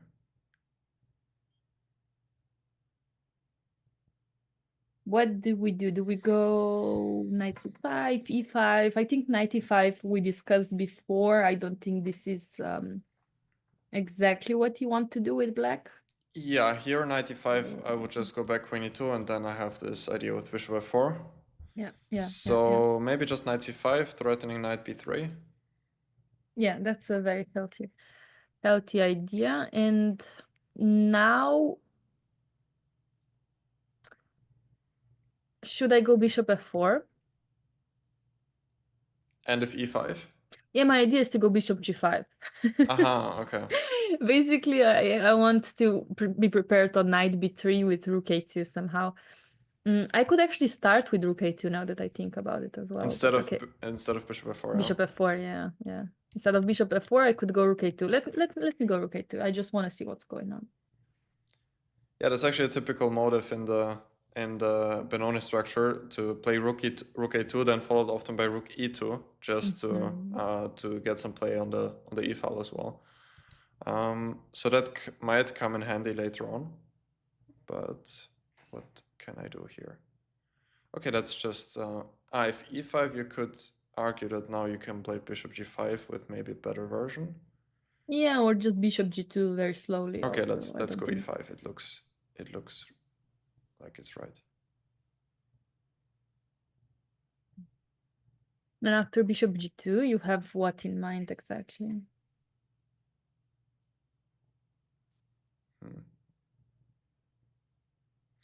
You know, I'm already thinking about some breaks like e4, but it might be a bit too early for that. Because I guess you can just I'm gonna take it, yeah. Yeah. That might be a bit too early, so I think slightly too early. I think so. So where do I go with my bishop? Do I go to e7 or do I go to d6? Probably both is actually good. Let's go bishop d6 just to see what's going to happen after castle. I guess you castle yourself. I mean, what do I even do with white pieces Bishop to get g5 some maybe? play? Bishop g5 here, yeah, bishop g5 here. But now could I go knight d7 or followed by something like f5 also in the future? But yeah, not sure. Yeah, actually not sure. Maybe I'm slightly misplaying this with black actually. Even this looks pretty nice, huh? Like, as you said, f5, e4 might come. Yeah, but also be careful about the d5 square. Yeah, but for now you cannot develop the knight also from d2, because then the bishop on g5 would get trapped. So True. do you have to go back with the bishop from g5 to c1, or are you playing without the knight on d1? I think you have to playing without any pieces. Yeah, you have to decide between either of those two. options. I'm suffering. The suffering is never ending. Yeah. Yeah, that's Okay. actually a big problem, the piece development here. Yeah, no, even this, even though maybe we just played some very logical moves, of course there were some other moves possible, but even here this is difficult for white. Yeah. And it turns out in this position actually we prefer knights over bishops. Would you agree? Yeah, I guess it mostly has to do with the c5 square. Yeah. And I guess the dark squares here play a bigger role than the light squares, because yeah, white doesn't really have any entry squares along the light squares. Everything is protected, and black does have the nice center, yeah. And I think that's the main thing. Black does have a pawn break with his pawn majority, which is f5 followed by e4, and white on the other end has the pawn majority on the queen side, but this majority is basically useless because it's fully blockaded by black's beautiful knight on c5, which Very useless. yeah makes Very it hard useless for white majority, yeah. to actually find like a constructive plan in this position. Absolutely, yeah. So yeah, let's yeah, I don't know. I think yeah, Gukash is also not very happy. I wonder what's Lila's best move in the original position though. It is G3 actually, yeah. It is G3, okay. It is g3, okay. I mean, also checking probability of black winning. That's very funny. Like G3 is of course the probability of black winning is 23%, while anything else is already above 40%. Yeah, like even bishop G5. Why is bishop G5 in front of bishop F4? It's funny. Bishop g5 at which moment?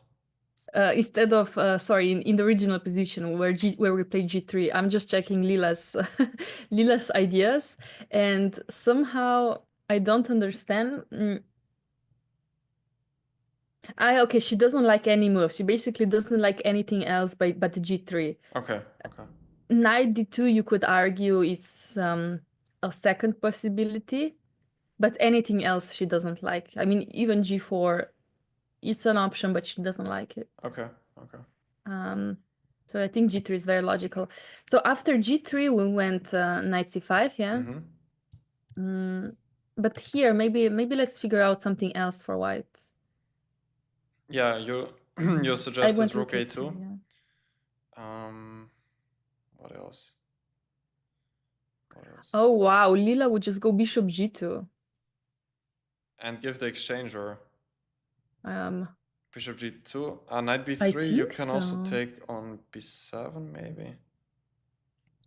No. Oh, first you take on b7, maybe, yeah. Maybe first we take on b7, and after queen b7, bishop b7, rook b8, You have bishop to c6, check, yeah. king d8, yeah. And now bishop We b2. get yeah, bishop b2, or you could argue even bishop f4, yeah. Yeah, just attacking the rook on b8, yeah. I think both is good at this point, but maybe bishop f4 slightly better.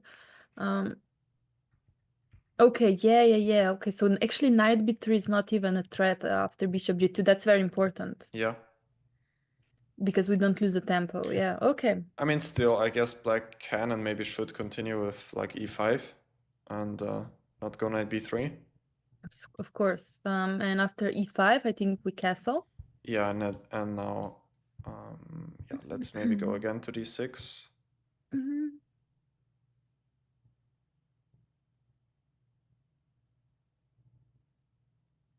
Well. What do we have then? Seems pretty similar to before. I mean, you don't have this move rook a2, but It might be important. The tempo up and down here, like we said, it might be very important. yeah. I could also play for some tricks like bishop h6 in the future or now. Give me some tricks. I want tricks. Bishop h6, but I think I'll just castle, right? No, wait, I will play bishop g5. Sorry. Bishop g5, okay, knight d7 again.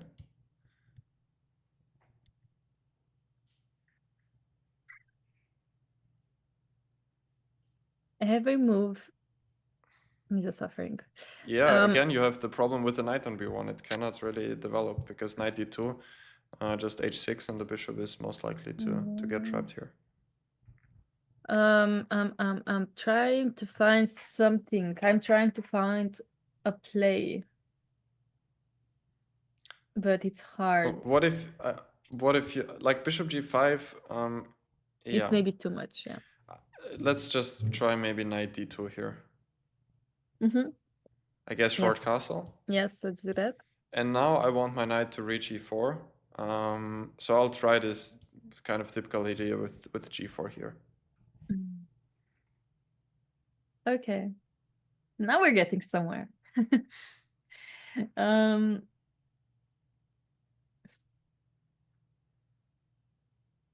And if I go, let's say, maybe I start with something like rook a e8, would that be an option?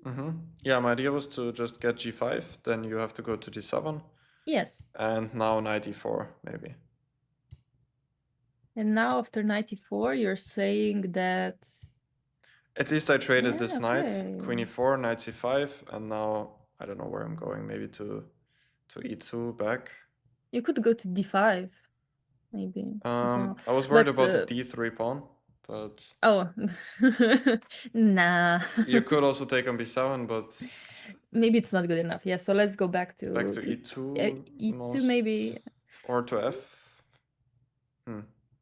If I go to f3, then I didn't want to allow e4. That was my main thing. So that's why I would suggest. Yeah, let's go to e2, but I will still go something like f5, no? F5. Would that be an idea? It's definitely an idea. Yeah, I'm not sure. I have to think about it. So. Yeah, but if I take, how do you take back? With a rook, or probably, yeah. Yeah, I guess I could argue with the rook. Yeah. I mean, now the bishop at least potentially has the square on e4. Yeah, absolutely. And now these squares are better, and this bishop on d6 is a bit annoying. I need to go e4, but the position is opening up. Yeah, okay. Yeah, it might still be that black has like a crushing attack here. If e4 comes, I mean, rook g6 is there, so all of black's pieces are joining the attack. It still might be pretty bad for white here, but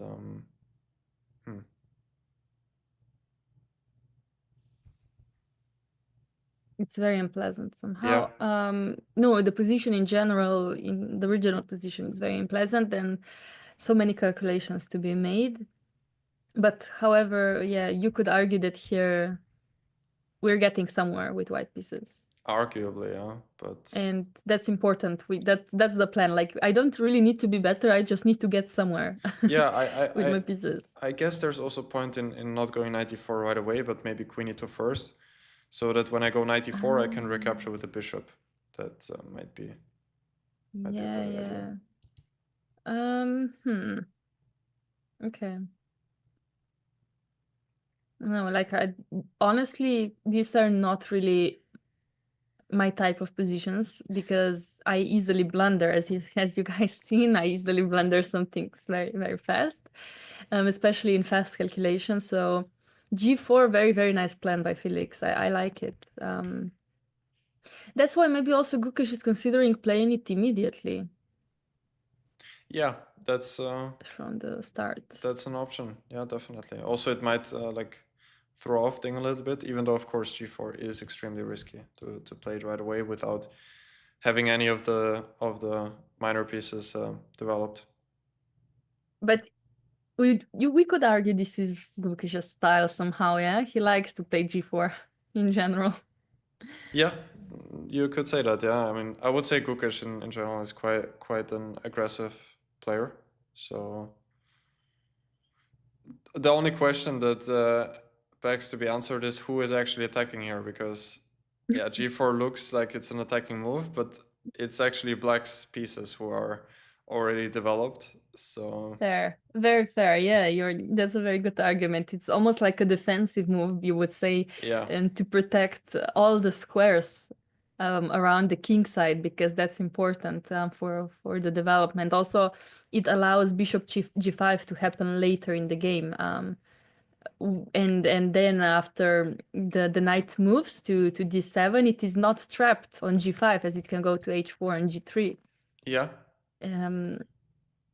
So yeah, it is a good argument to go g4 immediately. So you mean that after g4, let's say, I think, but after g4 we also had the idea of knight e5, yeah, when the knight might appear on f4.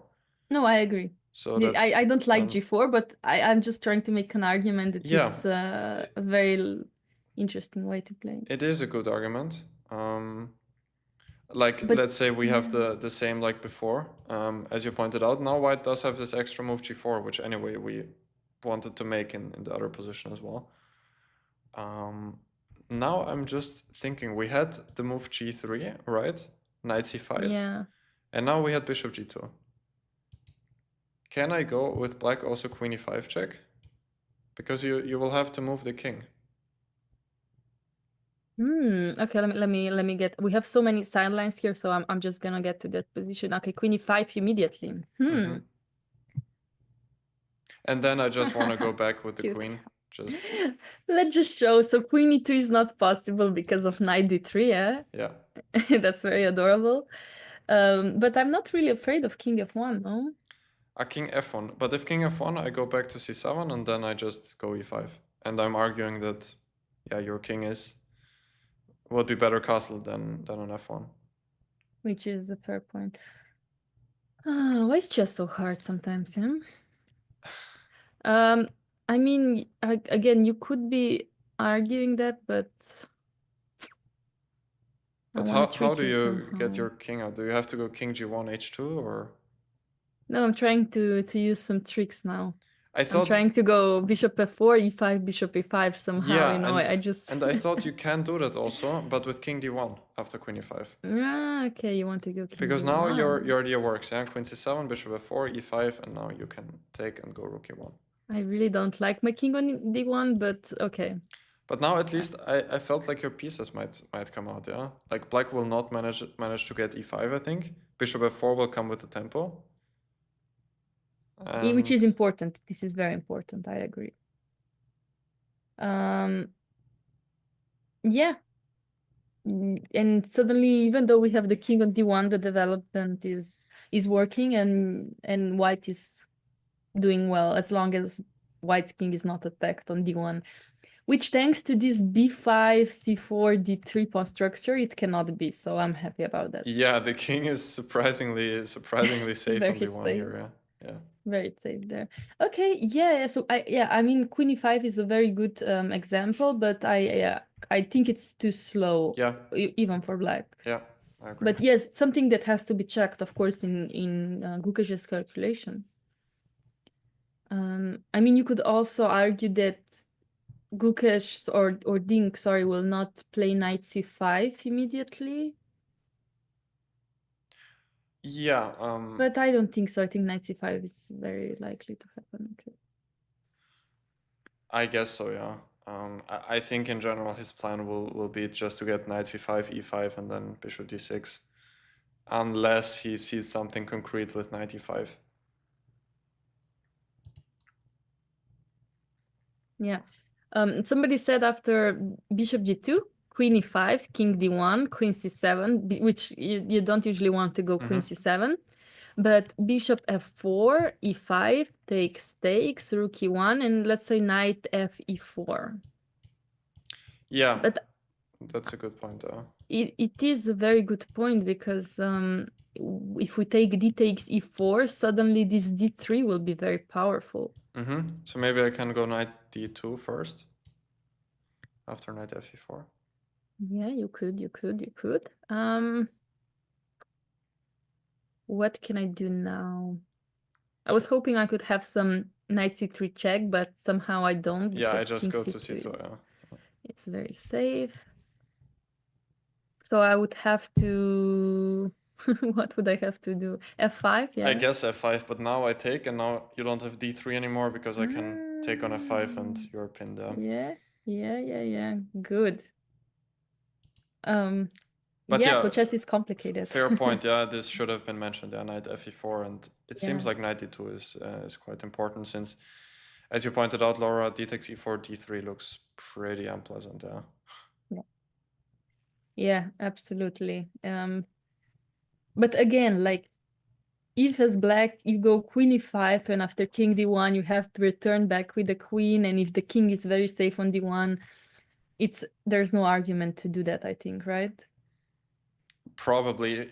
I mean, it's not fully obvious if the king is that happy on d1. At least my human mind is telling me the king should always be on g1 and the rook on f1. Especially in this Benoni position, like I've never seen the king just being tucked away on d1. It's very, very unusual. But you might have a point, yeah. Like if black goes back to c7, I'm not sure, but maybe white can just develop like slowly. Yeah, I think so. I think it's safe at this point, but yeah, you never know where some dramatic things can happen as well. So yeah, I don't know. It's too difficult for me. Not enough coffee in my system for me to evaluate that, you know. But yeah, let's leave queen e5 alone for some time. Yeah, it's just an idea, which is It's a very good idea that needs to be checked, of yeah. course, by both players, and that's why Lukasz is also thinking to either put the bishop on g2 or not. Is it safe or not? To put something else on d2 first, to play rook a2. This is why maybe rook a2 is a very healthy move. After knight c5, you just avoid checks, you avoid knight b3. You know what I mean? Instead of, so after g3, knight c5, rook a2. Yeah, it's on the board. Oh, wait, yeah, you can see my moves. Okay. So yeah, I mean, I guess you could argue then Gukesh is also considering rook a2 to be a safe move. Yeah, it also does like nullify black's plan with queen e5. It just doesn't work here. So that's another Yeah. upside of that move. But as you said, Lila suggested bishop g2, right? Sorry. Lila suggested bishop g2, right? It was Lila's first move instead of rook a2 to go bishop g2. Yeah, I think so. Yeah. She wants to go bishop g2. She doesn't want to waste any time here, which very understandable. Yeah, absolutely. Yeah. We cannot actually see any other lines with Lila, just the main one that she's thinking. Well, at least in this on this website of hers. So yeah, I cannot tell you more about it. I'm just reading the notations. But yeah, I think Gukesh is in deep thought right now. I mean, knight c5 is a serious, almost a threat, you would say. Yeah, and honestly, like I'm not sure what he expected would happen. I mean, or what he missed. Because after he played b5, it was kind of obvious that the knight would come to c5. Maybe he just overestimated his position. He thought that the light squared bishop will be powerful and will make up for the dark squared weaknesses. But it turns out that's yeah, not fully the case, it seems. Also, he probably made almost the only moves. He thought these were the only moves to be played. And he said, let me make these moves and think later. Yeah, and I mean, for him, d3 was the most logical, I guess, instead of c5. And after a5, I mean, b5 is the most logical response. It is, yeah. I cannot blame anyone for going b5. Yeah, the computer move, as you said, Lila wanted to take on a5. It's crazy. Let's check it, actually. What? I mean, what? I don't get it. It does make some sense because black does not get this bind now with knight bd7 and knight c5, and also the b line opens up when the pawn on b7 will actually be quite a big target. But it just feels unlogical to take here, especially considering the fact that white hasn't even developed any of his pieces. Yes, develop nothing, and that's the problem. If he had some development, you could say, okay, I'm gonna open the b file, like if the knight was on d2 or something, or if there was bishop on g5, or I don't know, or even on e2 at this point, something, just something out of the starting position. But here it's crazy that Lila would just take it. Yeah. Yeah, yeah. So yeah, I think b5 is just very logical, very, very logical, and now we are in this pickle. Yeah, and Gukesh is probably not that happy now, yeah. I mean, yeah, of course he can't be happy, and yeah, it's hard. It is. I mean, g3 very logical, like you said, g4 even. Yeah, g3 I don't or, see. I or don't see g4. anything else than g3. What else would you play? I mean, can you go bishop e2 right away? I know that it looks wrong, but Just look on. at least from e2 the bishop protects the pawn on d3, which is kind of an upside of it. Yeah. I do agree. Okay, and after knight c5. Anyway, you go knight c5, yeah. Yes, I do not care. I thought you will hunt down my queen with knight e5. Oh, okay. I didn't. Yeah. But anyway, I was looking forward to that. So knight c5 Okay. is an unpleasant surprise. Okay, let me castle. You're going e5 again, or? No, I'm actually considering knight b3 now. Ah, knight b3. But it's maybe something I don't want to Yeah, do now right I now. just go rook a2, and Yeah. I thought I would somewhat already be celebrating if you if you It's already capture. celebrating. I'm not gonna capture it yet, but no, I guess you're right. I do not need to go knight b3. Let me go e5. Mm-hmm.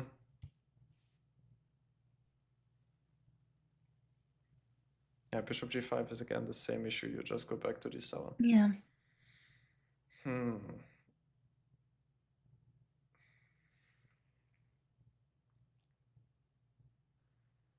Okay. Somebody in the chat also suggested we will check that later. Instead of bishop e2, a4 immediately, Yeah, followed by bishop e3. I was thinking about the same idea here, just to go a4, bishop Oh, a3. also here. Yeah, actually very good. Yeah, But very good. it just feels so wrong.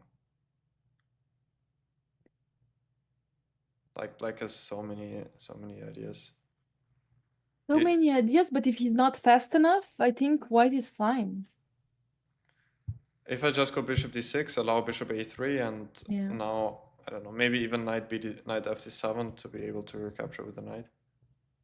Yeah, that's good. That's good. Or you could also argue e4 would be an option immediately for black. That's of course another possibility. I was just wondering if I can just stay like this and. You just want to stay like this and claim that you're happy. Yeah, even though you might take on c5 and go knight d2, and then if you manage to get knight e4, I think you're back in the game. I agree. Because now this bishop from e2 will somehow get to f3, and then I'm happy. Yeah, if you get knight e4, yeah. If knight e4 is not in time, let's say white does like a zero move here, f5, and now knight e4 will not come, I think this could be. This is dangerous. Yeah, this is now very dangerous. Yeah, followed by rook e8, maybe even rook f6. e4 is the most dangerous approach, of course. Yeah. So yeah, but if I go knight e4 after castles, what if f5 happens anyway? Yeah, you take on c5 and bishop c5. I thought that even though black's position is probably still more pleasant, that the opposite color bishops give some chances for white. I would even think about some b6 ideas here, like just to open up the b file. Probably doesn't work here, but maybe it does.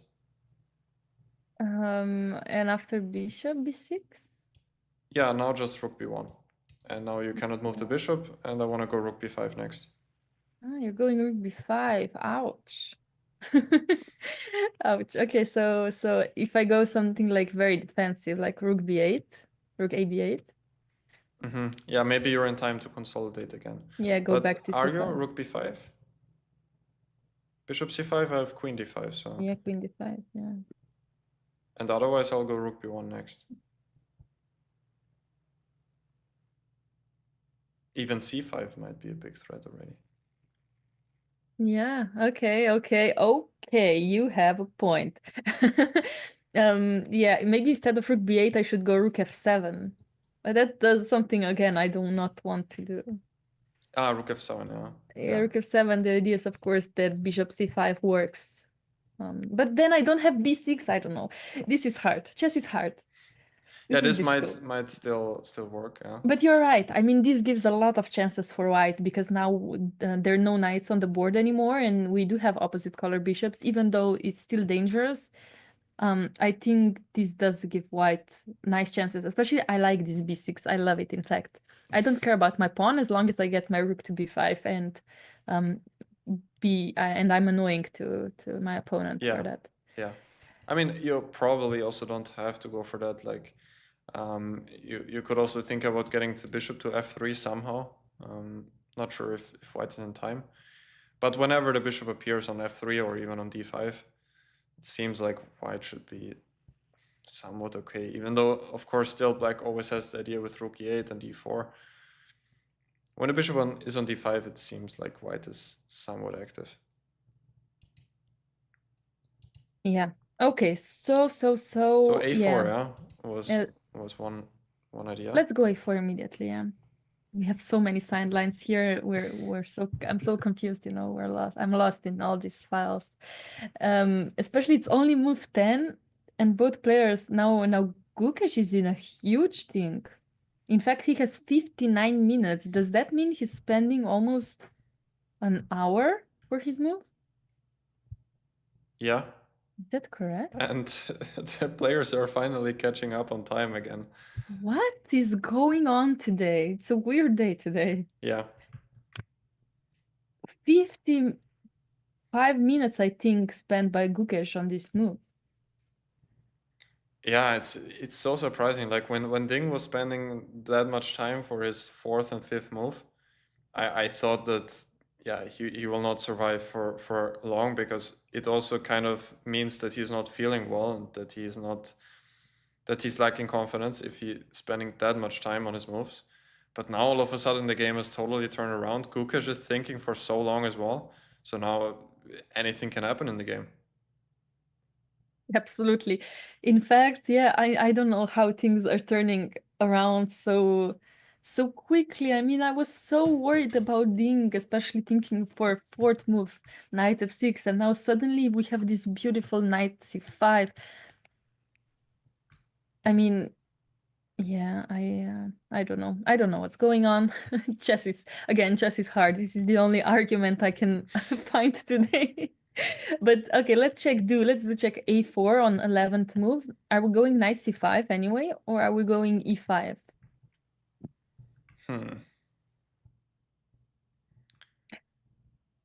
I honestly like e5 because after bishop a3, even if it doesn't happen now, I could argue bishop b4.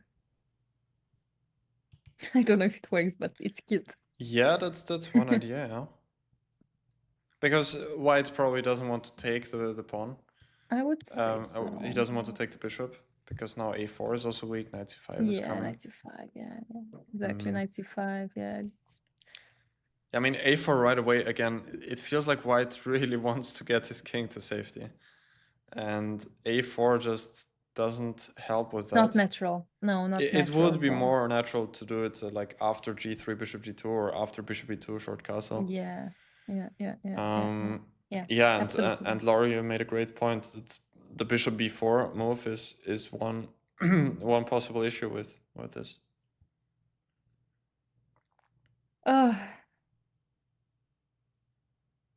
Yeah, it just looks sad for white. Yeah, no, this is very tough. In fact, I'm not playing this game, but I'm just tired for thinking from both sides. The thing is, now we're seeing like a long thinking and from both players, and it might even be boring for some of the viewers. But you have to think what will happen later, and what will happen later is that both players will be in pretty serious time trouble, and that it's gonna be super exciting to watch. I don't find this game to be boring at all. I mean, what is boring is that they're spending so much time on Yeah, their moves. that's what That's I meant. Yeah. Yeah, that's the only thing that you could say that it's boring, but yeah, we will see excitement soon. That means exactly that. I mean, it's move 10. They both have less than 1 hour, and they don't have increment till move 40, so Yeah. 30 moves to make, and they have 55 minutes or even 50 minutes, which means they will have to be blitzing at some Yeah. point, which is going to be very exciting. But we need to wait together, you know. Actually, we could say that players are thinking of us, viewers. They just want to make it exciting, you know. Yeah, exactly. Yeah. They're absolutely thinking about that, yeah. For sure. Totally Yeah. in their mind. Um, but yeah, I think honestly, Felix, after knight bd7, I'm just waiting for g3 to be played. Yeah. I don't, or okay, or bishop e2. You're right, bishop e2 G3 or also. bishop e2 seem like the moves to go. Yeah. Do not go bishop g5 like I did, because queen e5 loses a piece. That's the only tip to Gukesh that I'm going to give. But any other move is good enough for me. Yeah. Oh, yeah. What else? What else? Yeah, g4, actually, g3, g4, oops, immediately, and bishop e2 are moves that I find very healthy. So Yeah. please, Absolutely. And if we see queen d1, it's just going to be funny, though. yeah, but it's not like fully out of the question because the queen No, is somewhat no, misplaced on f3. it is, yeah, And it is. but I would prefer to have it on e2 than d1, but yeah, of course, if you want to get g3, yeah. Queen yeah. d1 was just my suggestion if you want to get bishop e2 without the queen being stuck on f3. And also it does protect possibly against knight b3.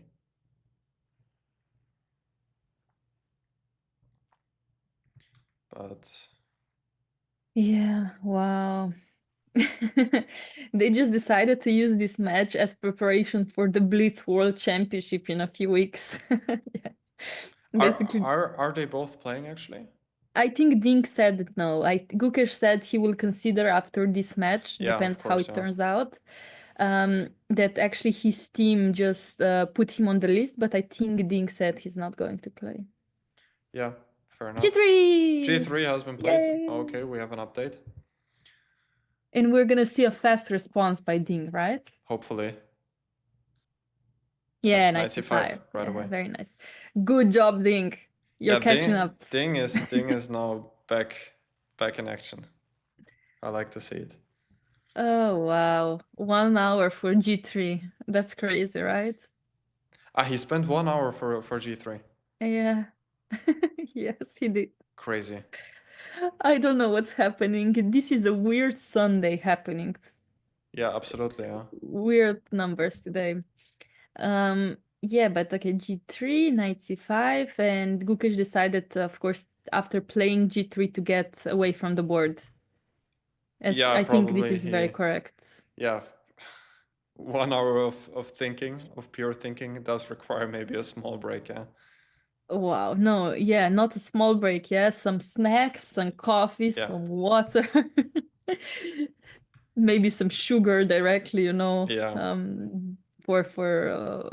For the brain. Do you Wow. have actually like a strategy when it comes to nutrition during during the games? Like, do you have a certain amount of liquids you want to consume, or a certain diet you follow while you play a game of chess? I just listen to my body, what it needs, what it craves. Usually, when I'm hungry, I'm not usually hungry during the game, but when I am, I will not restrict myself to eating some fruit like banana, apple, um, pear, and so on. But usually, yeah, no, usually it's just maybe some chocolate because it's sugary, and it's chocolate is also very good, the cocoa powder for the brain. I don't usually eat nuts, even though apparently they're healthy, but coffee, a lot of water, and then some chocolate. And you, Felix? Yeah, for me it's basically the same. Yeah. Recently I haven't eaten much during the games. Basically like you, sometimes some fruit, dark chocolate as well. So yeah, Yeah. it seems like we're agreeing on that. That's very nice. But you know, Um, there are some chess players. Sorry for interrupting you. That bring these huge baskets of whatever it is. Like there are some, bags even, yeah, bags of bags. Yeah, fruits and nuts, and then they just have the whole meal during the game. yeah, yeah, But apparently, yeah, nuts are very healthy to eat during the game, even though um, fats from the nuts and slowly gets, yeah, I mean, the brain takes them in much slower, but they last longer. So yeah, it's better than sugar and chocolate, but sometimes you just need something very fast. And wait for it to fall down again and then have something quickly. But I mean, I think most of chess players, we eat some lunch before the game, so it's not a big problem that we're hungry, or that our brain needs a lot of nutrition. yeah. Um, so yeah, I mean, it's a very interesting aspect of chess that actually we can eat during the game of chess. I don't think in other sports, you could do that. Yeah, that's true. Yeah, I mean, in chess you do have some time during the um like if it's your opponent's move, for example. That's kind of the opposite in other sports. I would say. Yeah, okay, except cycling. Yeah, cycling, yeah, they do drink oligohydrates, I think. But I think they still consume it through drinking a lot more than eating. But yeah, cycling is also like 5 hour sport. You could Hmm. argue it's similar to chess, Yeah, except they yeah, spend so many more calories than us. But yes, of course, very good point. Um, they eat full cakes in cycling. Wow, okay, I did not know that. Yeah, muscle really. bars, yeah, that's true. Yeah, I mean, chat is giving me a lot of. They eat also noodles in cycling? No way. That would be great in chess. Yeah, just to like sit at the board and all of a sudden like There's a meal in front of you, and they're just yeah, like a kebab, somebody said, some ramen, some pizza just in front of you. Yeah, that's crazy. Yeah. Um,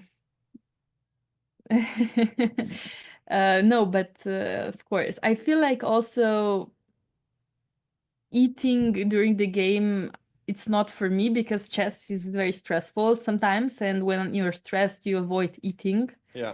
and that's why I do consume some sugar and energies through liquids instead. It's Hmm. better for me. But yes, Felix, wow. Are we gonna see another thing from Gukesh after Yeah, knight c5? that's a bit surprising again. Yeah, he spent 1 hour for g3, and Ah, after he's knight c not, yeah. and after knight Sorry. c5 he's thinking again, right? Or am I No, he's missing? not at the board. I Still think. not at the board. Okay, okay. No, I think he just decided to have a rest. His brain needs a rest. And I think, Felix, that happens to us as well when we think too much and you just said it's enough. I need a break. Does that happen to you? Yeah, absolutely. Yeah. Usually I try to have this break after the time control. Of course, if it's possible before that, if I'm not in time trouble, then usually I'm walking around actually quite a lot during the game. Maybe even too much. Because I just really It's enjoy the relaxing. yeah, I enjoy the atmosphere in the playing hall mostly. Absolutely. I'm interested in some other games, but it's probably not the most professional mindset. I mean, um, it reminds me of the story of Viktor Korchnoi, that Oh he yeah. was just sitting on the board no matter what for 5 6 hours straight, like not getting up a single time for whatever.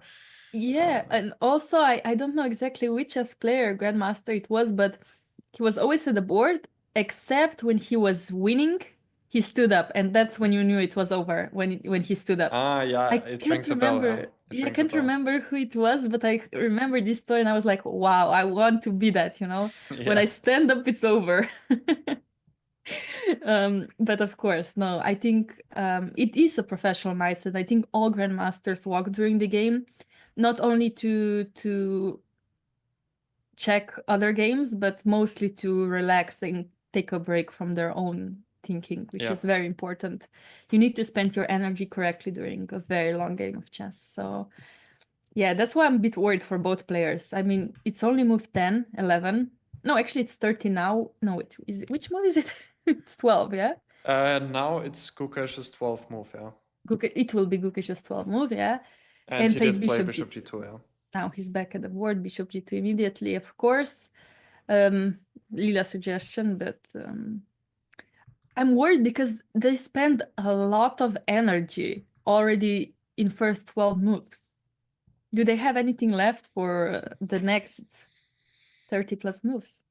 Yeah, great question. Yeah, I mean, I think at some point also the adrenaline will kick in, and all of their energy reserves, which are left after this already very long and tiring match, will just kick in, and there's just the stakes are just so high. So Yeah. usually what happens Yeah. is the players will keep their energy until the end of the match. Just whatever energy resources they got left, they will try and burn it for the match. And when the match is over, they will just probably stay in bed for like 2 or 3 weeks. And yeah, That sounds fun. I don't mean it in a fun way. I think they will just be So tired, yeah. burnt out, tired. No, it is true. Like it's physically and mentally very exhausting match. Always preparing, always repeating lines, then thinking in these new positions, even though we've been chess players for so long. However, for example, this position, I don't think it's ever been played at all, you know? In That's why chess is more than a game, you know, it's also art. You have to connect all your knowledge to something new every single game, because in every game you will get different position than the one before and the one before. And you can never learn the game of chess truly, fully. And you need to learn how to understand all the moves, and it's very hard. Yeah, absolutely. And yeah, it's you're right, you know. I would love after chess tournament is over to lay in bed for 1 week. Yeah. It's not possible, but I would love it. Yeah. It's something that sounds fun to me because of course I love my rest. But yes, after bishop g2, what are we expecting from Ding, Felix? Do we Yeah. expect e5? E5 is quite the obvious move, but I still think that Ding is considering. I mean, knight b3 first of all has to be considered, but he will probably figure out pretty soon that it does allow too much counterplay with queen takes b7. And the other thing, so e5 is the most obvious, I would say, but queen e5 also has been considered because I don't think it's that obvious for white just to tuck away the king on either d1 or f1. But Gukesh, it seems like has figured it out that this is just the best shot he has in this position. Yes. No, this is a very good point. Also, queen e5, I forgot we also consider that. And Ding needs to decide what he thinks is best play for him. I think also Ding feels that he's doing well, but he needs to be very precise. Yeah, absolutely. And this would be an interesting moment to see what Lila suggests if you have it open. Of course. Because Always. I'm curious to see if queen e5 is one of the possible candidates, since it does seem very interesting. Yeah, so Lila does love e5 the most, but she also does like knight f d7 immediately, or even e6. Okay. However, queen e5 is fourth recommendation. Okay, and after that, king d1, is it still? King d1, yeah, Is then the knight response. fd7 would be Lila's suggestion, and after knight d2 back queen c7, and rook e1 e6, bishop b2, and she does like white's position. I mean, she gives it 30% of winning chances, while 23% of black's winning. So basically 50% chances of a draw, which would be a very fighting game. I would love to see queen e5. Yeah, it would make it even more unstandard. Yes. But I guess the Ding will realize that it does complicate matters kind of unnecessarily. And I don't think that's really in his spirit. No, yeah, and also I mean knight b3, like you said, needs to be considered, needs to be calculated, because you could think that Gukesh is actually bluffing. But yeah, I don't think so. I honestly think that the Dink thought of rook a2 more than bishop g2. Yeah, And that's why he's thinking right now. yeah, that could easily be. Maybe before he just saw knight b3 is there and therefore just considered rook a2. Yeah, I would say so. So let's check what he's thinking after knight b3, because we did say queen b7 takes, but I said rook b8, but we didn't check rook a7, which might be better. Rook a7. Yeah, but still bishop c6 check. Yeah, the thing is that now I cannot attack your rook. Yeah, but I thought that white is also very, very happy to reach a position like this here. And after e5, you would say, yeah, this. Just castle and then maybe play for some f4. Maybe f4 right away can also be considered, just to undermine the pawn on d4. But yeah, this seems like good enough. I mean, this looks like, yeah, I love this bishop on c6. I love my pawn on b5. In fact, if I get my bishop out from a1, I think I'm winning. Yeah, I mean, this would definitely look like something went terribly wrong for black, considering the position he was in before. Yeah, so I guess I just wanted to check rook a7. So I don't think knight b3 will be played. That would be a huge, huge surprise. Yeah. So e6, e5, I think are two logical moves. I think knight fd7 doesn't need to be played. So I think it's not going to happen. e5 is very logical. Yeah, very logical. You just protect d4, you Yeah. will develop your bishop, you will castle. I mean, I don't know. Could he be considering long castle? I was thinking about it before, but somehow if white then manages to open the queen side, even again with the pawn sacrifice like b6, it might yeah, go wrong. And knight fd7 was Ding's choice. Yes. Okay. I mean, that's a very good choice, because again, you're prepared for e5, you're prepared for e6, maybe even, queen e5, Yeah, like in the and future. 95 is now a big threat. Also. Oh, wait. So Again, yeah, this is our pawn will be hanging. Very good. so what does white actually do about that? I mean, The question is, do we go bishop f4? yeah, but after No, bishop but then e5, e5 yeah. and you yeah, basically lose the tempo. I like knight fd7 now that I I think do about like it. it. Yeah, now that I see this 95 idea, I didn't even consider it before, but this looks great. And what does white do about it? Do I move the queen? No. That's too slow. Yeah, then anyway, 95. I mean, Right, yeah. 95 is just coming, yeah. Wow, wow, wow, wow. Okay, this is difficult now.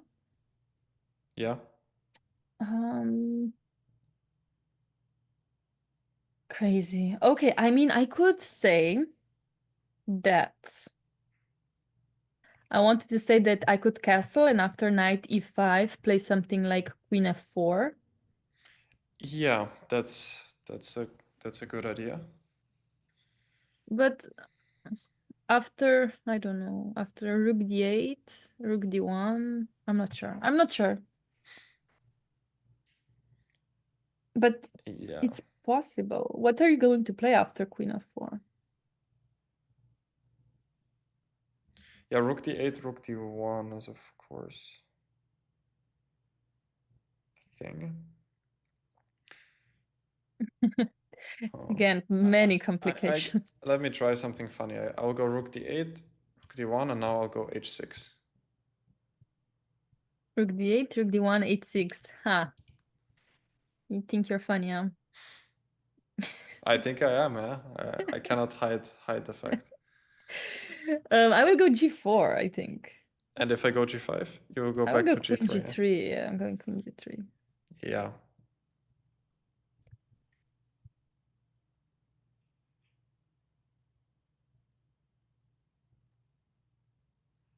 It did, again, weaken your dark squares. The question is if I can make use of it. Like now, maybe e6, bishop d6. I don't know. Yeah, if f4, I have knight g6, so you cannot do that. I mean, I can, because I will play queen f. I know I cannot. No, Yeah, you're then I'll right. take I on cannot. f4, yeah. I just can't. I just can't. Oh wow! Look at my rook on a1, knight on b1, bishop on c1, and rook on d1, just like out of the game completely. Yeah. Yeah. So sad. Yeah, this looks tough. Honestly, this looks very tough. Yeah, let's not do that. But he did castle, Gukesh yeah. did castle, yeah. Woohoo, Gukesh, let's go! And Ding played 95 immediately, right? We're gonna see what's going to happen. By the way, apparently castle was the best move. Okay. By computers. It was maybe even the only move. Let me check that. Yeah, it does make sense, yeah. Otherwise, It knight was the f5 is only just move. kind of It crushing. was the only move. Yeah, and after 95, queen f4, in fact, is probably also the only move. Okay, that does make sense. But you're right. I mean, I don't get it. What did we miss? Yeah, I mean, Black has so many ideas after queen f4. He doesn't have to go for rook d8. He could also maybe think about taking on d3. But like knight takes d3, queen takes d4, and now something like rook d8 or... I think you're giving me too many possibilities here, because I do have a bishop pair. Yeah, but I will take on c1 most likely, and then again play for the dark squares. But I mean, I will go queen e4. I mean, how are you going to play? Queen e4 here, or maybe knight Yeah. c5. I mean, yeah, it's probably what White would be happy to see, but I don't know. I just like it now. Its activity is very important to me, and I like it now. yeah, For you've White. gotten active, Queen but e3. still, Black is, strategically speaking, is doing very well because of this square on c5 and these pawns here. Yes. No, you could say that. Yeah. Yeah, like here something like e6, I thought Black still looks pretty good, but yeah, of course, I think it would be in Ding's interest not to complicate matters. Because Yeah, here, I as you think, said, the position is opening up, and I mean, I can go bishop b2, I can go bishop f4, then my knight is coming to c3. Maybe I have some knight d5 ideas in the future. yeah, Maybe even b6 followed by knight b5. I don't know. I just feel like you're giving me so many ideas, and I don't like that for Black. I think we could do better. That's what I'm saying. So rook d8 was the other suggestion. I mean, I guess. I could also argue queen d6. Queen d6, huh? Kind of saying I can take now. Later, I will be able to take with any knight because my queen is protected. Wow, this is difficult. But now no, rook d1 still. Not sure. Really, still. And I have so many ideas with Black as well. Like I can go e6. I can follow your h6 idea. Yeah, and I also have a hard time even seeing what I will do with White on the next move, honestly. Yeah, if I just go h6, what are you going to play?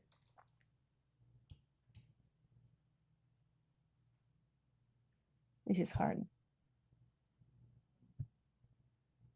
Okay, I just hope I don't have to go for something like bishop f1. But now it's even losing by force, because if I want to protect the pawn like this, g5 comes and my queen is probably trapped. Yeah. No, yeah, I'm just sorry. I'm just reading the chat because people are saying queen d5, but I don't know for who. Where is queen d5 in the original position? Queen d5 could also be a possibility, I guess, instead of queen f4. Aha. So that might be what Gukesh is thinking about. Queen d5 with the idea of rook d8 and now b6. Yeah. Yeah, that's brilliant.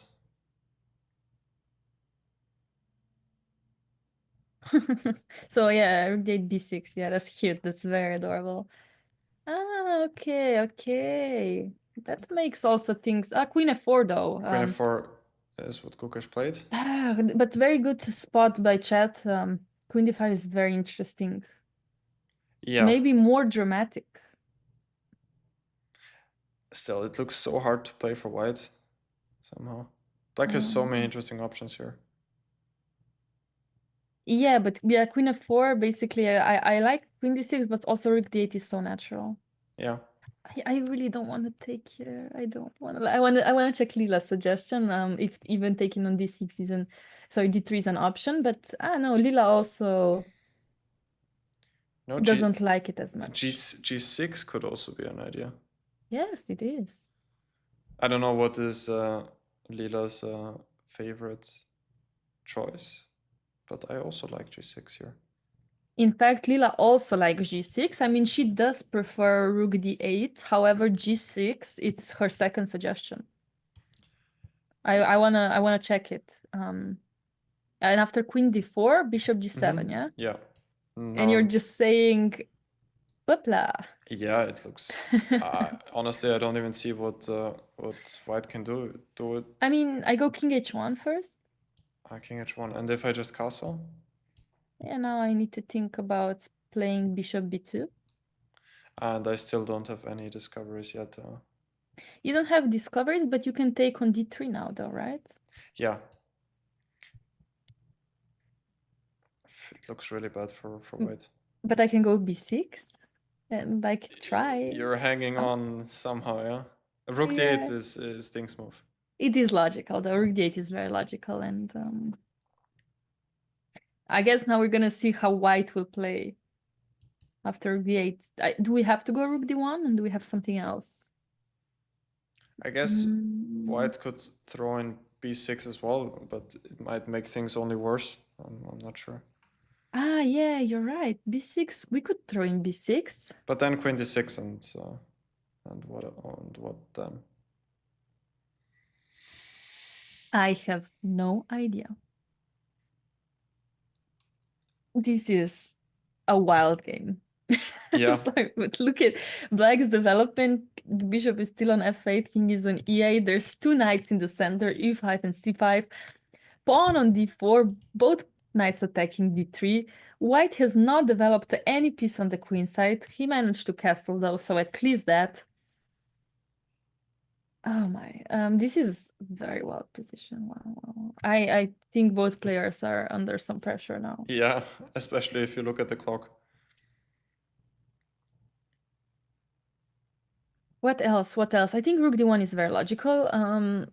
Played as well. He did play it, yeah. Yeah, oh, here... in fact, that's not a good move. What else could white have done? Felix, find a move instead of Rook d1. A non-human move, I assume, right? I think it's not logical, yeah. It's knight d2. Knight d2. Knight d2. I'm gonna check also Stockfish engine because I'm curious what Stockfish thinks, but... Okay, I want to play against Stockfish here. Knight d2, I will just take the pawn. Knight c takes d3. I don't see any competition at all. Queen e4. Knight boom. And if I don't see it yet, knight c5. b6. I still don't see it. And after queen d6, queen e2. White is better slightly, in fact. That's insane. That's so crazy. I still don't fully get it. Like if I play e6 here. Rook b1. Rook b1. Yeah. And what's your plan? Like bishop e7? I'm a pawn up, right? Or am I knight e4. Yeah, you are a pawn up. In fact, it's a very healthy pawn on d4, right? Knight e4 takes. Queen e4. Still don't get it. Knight c6. I know. This is ridiculous. Rook b5. Okay, still don't get it. Short castle. Me neither. I don't know why this is slightly better for white. Rook e1. And how much is white better? I'm just curious. No, it's basically +0, 1, +0, 2. Okay. It's basically equal. Yeah, but I mean, from a human perspective to understand this is, I think, almost impossible, because it just, to me, it seems like black is just a pawn up here for, yeah, basically nothing, because also white's pawns Ridiculous. are Yeah. somewhat weak on the queen side. I guess you could argue they are also strength, because the pawn on b7 is a fixed target for white's bishop on g2. But yeah, it No, just, I mean, it's not logical. Look at this pawn on d4. I mean, yeah, whatever you exactly. say, you could argue that yes, b7 is a weakness long term, la la la. However, look at this d4 pawn. Who cares about b7 when you have d4? Yeah. I mean, at least in this situation, and I agree, I don't get it. But knight d2 apparently was clearly the best. And after rook d1, Gukesh played g6. No, sorry, Dink played g6. However, this is wrong. Here we should just go e6 and I think develop in a very human way. Let's see what Lila suggests after rook d1. In fact, yeah, she likes e6 a lot. Yeah, I guess e6 followed by most likely bishop d6 or bishop e7 is logical too. Yeah? I mean, g6 also looks pretty okay. And I mean, honestly, if you turn on the evaluation on your stream after rook d1, apparently it's basically almost -1 after e6. yeah. Well, g6 is 0-0, yeah? Yeah, but again, Gukesh has to spot this knight d2 idea, which is far from easy. Let's say it like this. But it's not the only move now. I think also Ah, a4 is also an option apparently, but again, very hard, yeah? a4 followed by bishop a3, or? Yes. And Oh what? no, followed by b6 as well, yeah. Okay. So white has to play very dynamically to keep the balance. Yeah. G6 is logical, you're right. I was curious. I think I suggested this h6 move here. Yes, you Was did. it any good, or? Let's check it. Let's check it. Actually it was better than g6 according to the engines. Okay. In fact, it was third best move. e6 was the first one, f6 was the second one, and h6 was the third one. So all the pawn moves on the king side are actually top 4 moves. g6 is the fourth move. Okay. So yeah, this is actually h6, very good spot by you, Felix. Yeah, but it's okay. I mean, a6, we had the plan of playing g5. Now we went g6, which is very similar, except we're not going to attack the queen on f4.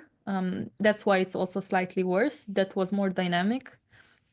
But what do we do with white? Yeah, hard to say. I mean, 92 is just so hard to understand where the compensation is. And if I were white, I would desperately try to hang on to the pawn on d3 somehow, but it just doesn't work out here. White would have to go back with all his pieces to even try and defend the pawn. So at some point it will most likely drop, and white just has to look for the best dynamic possibilities to try and look for compensations. Absolutely. And there are two moves that I'm actually thinking here from a human perspective. One is, of course, b6. I want to fixate that pawn on b7 as well, so later it can be a weakness. Also basically asking, are you moving the queen to b8, d6? And then I have to calculate if this is, of course, after, let's say, queen d6. Am I losing a pawn on d3, or can I defend it somehow? Which is very annoying. Or can you sacrifice it somehow? That's also, yes, I have to consider sacrificing this pawn, but in these sacrifices, I just don't see how. Yeah, that's the thing. Also before, yeah, it wasn't obvious to us at all where the compensation is. I feel like it's kind of the same here as well. That the computer will somehow hold it, but from a human point of view, it's very hard to understand where the compensation lies. Absolutely, it's very hard, and that's why maybe b6 immediately. I was just trying to figure out if it works. I like a4 because my idea is, of course, to play bishop a3 and immediately take the knight on c5, so my pawn on d3 is not going to be hanging anymore. And if you I don't know, do something. My other idea is to go also b6 followed by knight a3, knight b5. Yeah. I want my activity, so I like a4 from white though. You know, maybe black has another idea to play here. Not bishop g7, but h5. I have the idea of bishop Ooh. h6. And Wow. your queen does look like it's in a bit of trouble there. Ouch. This hurts. This does hurt. Okay, okay, okay. But let me try to figure this out. What if I go b6 anyway? Yeah, you have to do that, probably. And if queen d6, do you play knight a3? Yes, exactly. Uh-huh. And I think knight b5, I'm exactly in time to Yeah, figure if everything bishop out. h6, knight b5, yeah. And Yeah. if I go back to b8? Don't I have knight c7? No, no, after b6 right away. Oh, sorry, yeah, after b6, yeah. But now, wait, actually, very fair point. It's a fair point.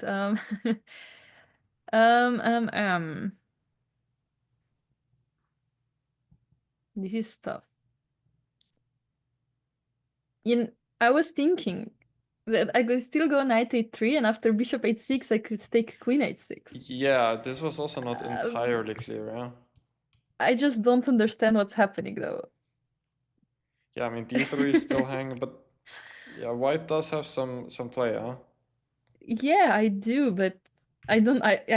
Can we turn on the evaluation? I just want to know what this is. Sure. Oh yeah, okay, this It's is winning for completely black. winning, but not obvious. I mean, not fully obvious. No, not fully obvious. Yeah, you're right. Okay, so queen b8, huh?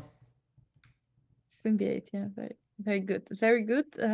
Very logical. Why is it so difficult to play this position?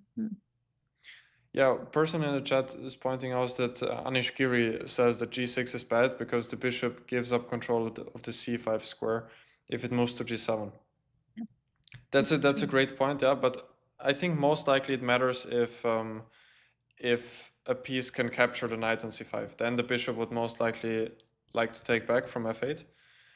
But I do think that Ding also has some concrete ideas with g6. Like, for example, h5 is one idea.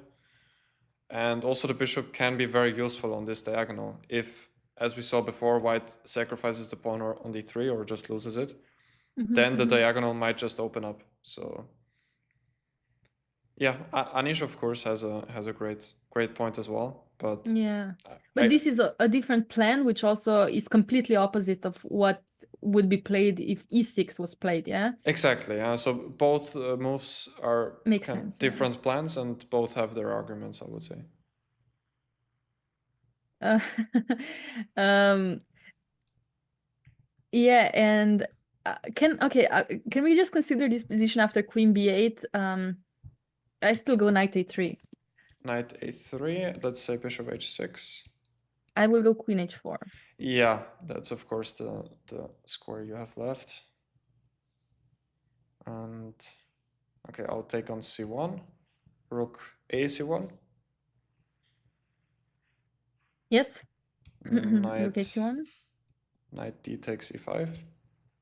Knight e takes d3. Yeah, it's confusing annotation. Yeah, I'm trying to see if knight b5 works, but I don't think so. I think it's too slow. Yeah, you don't. My king can just go to f8 and seems yeah, like and it's very safe there. I have no trick, so that means I would have to move the rook somewhere. Let's say to b1 maybe. b1. Let's. Even though knight a4 is also okay. Yeah, let's go to b1. Yeah.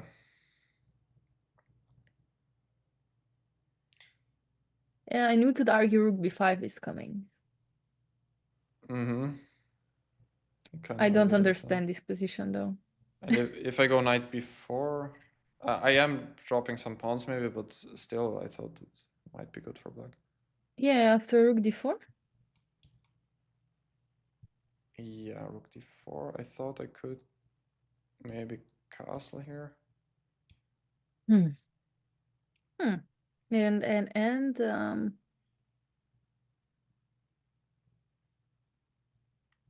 I mean, just in the long run, yeah, the pawn on a4 will probably drop as well, and after that, the pawn on b6 might drop as well. So I mean, I understand, but somehow this bishop on g2 is going to be playing. Like, I will take rook d8 now. Ah, you're going to take with the queen, I guess. Yeah.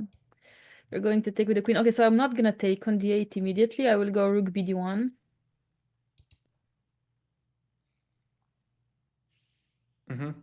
The thing is, I want to take queen e7, and then after I claim that if I take on e7, I have a lot of activity, and I don't care about my a pawn. yeah, you do have some activity here, definitely. Yeah, I think in general, black can never be really worse.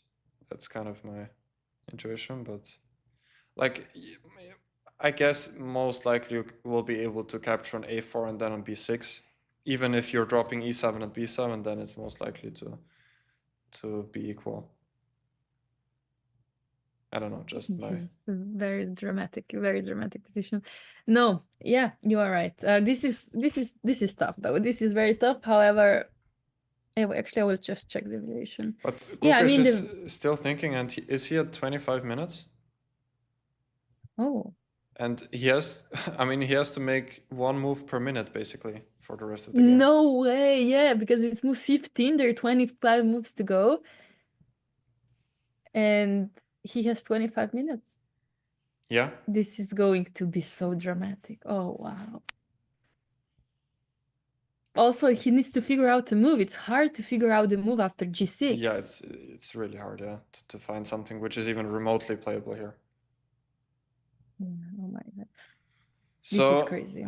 I think soon the game will be heading towards an insane time trouble. So I suggest we take one last very short break so that we're fully ready for everything that will happen once the players will reach time trouble. Yes. So this time it will be a shorter break, something like maybe 5, 6, 7 minutes. So stay tuned, guys. We'll be right back after the break. So see you soon.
And welcome back to the Lichess broadcast of the World Chess Championship match between Gukesh and Ding.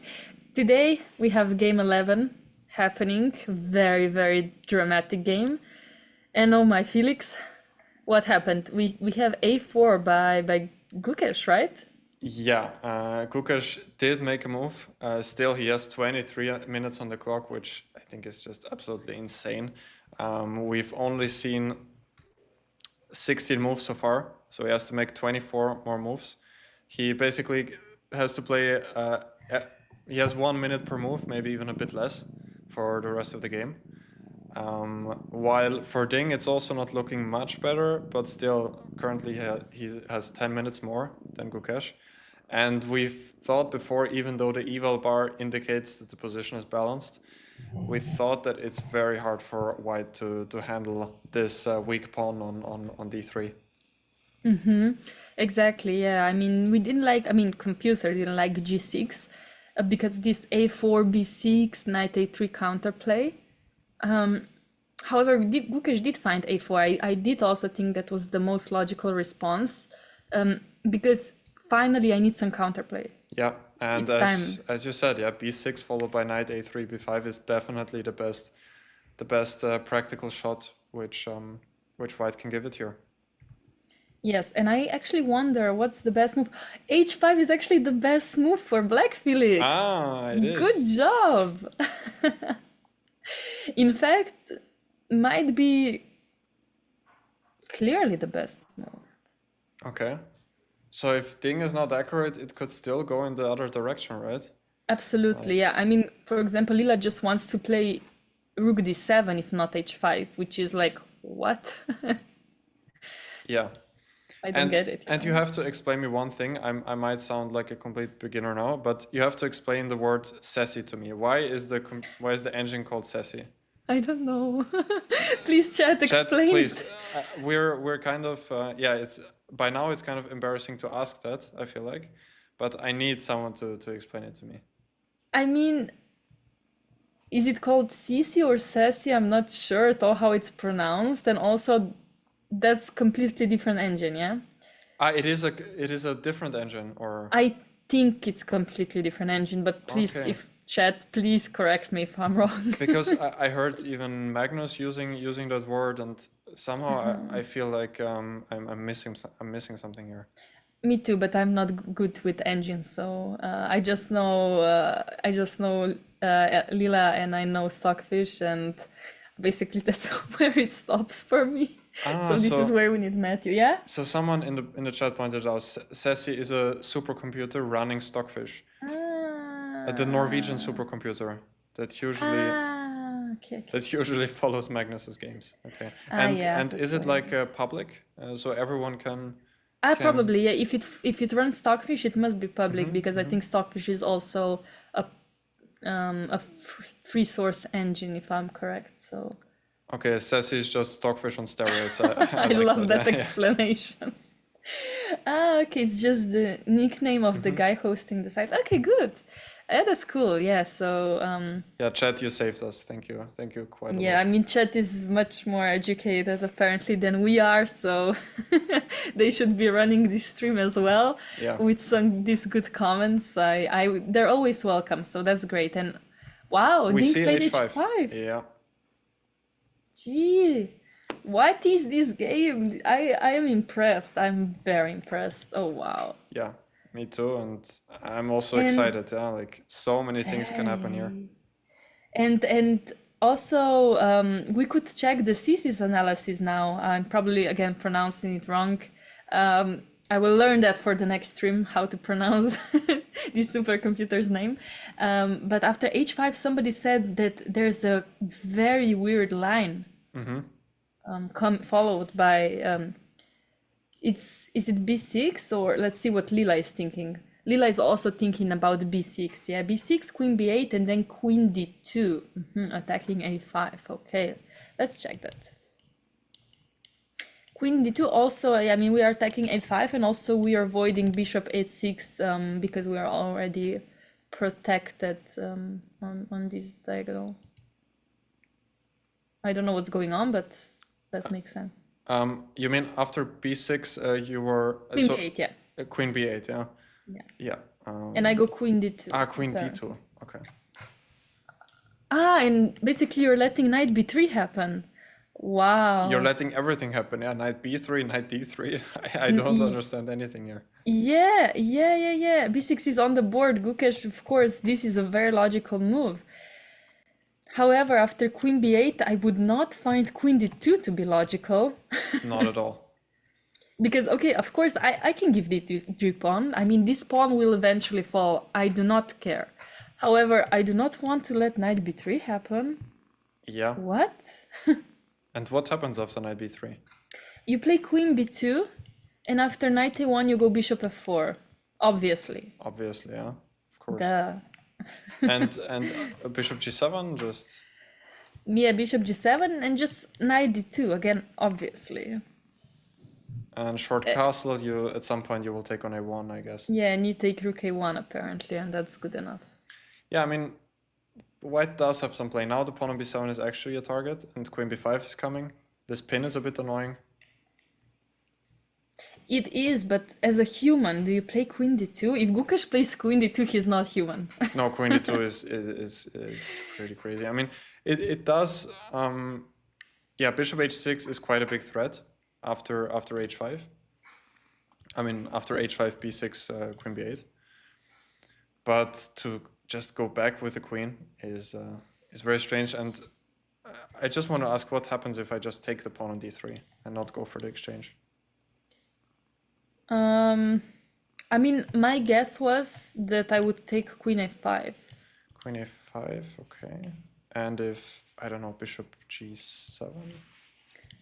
You have to be now slightly careful because queen b5 is...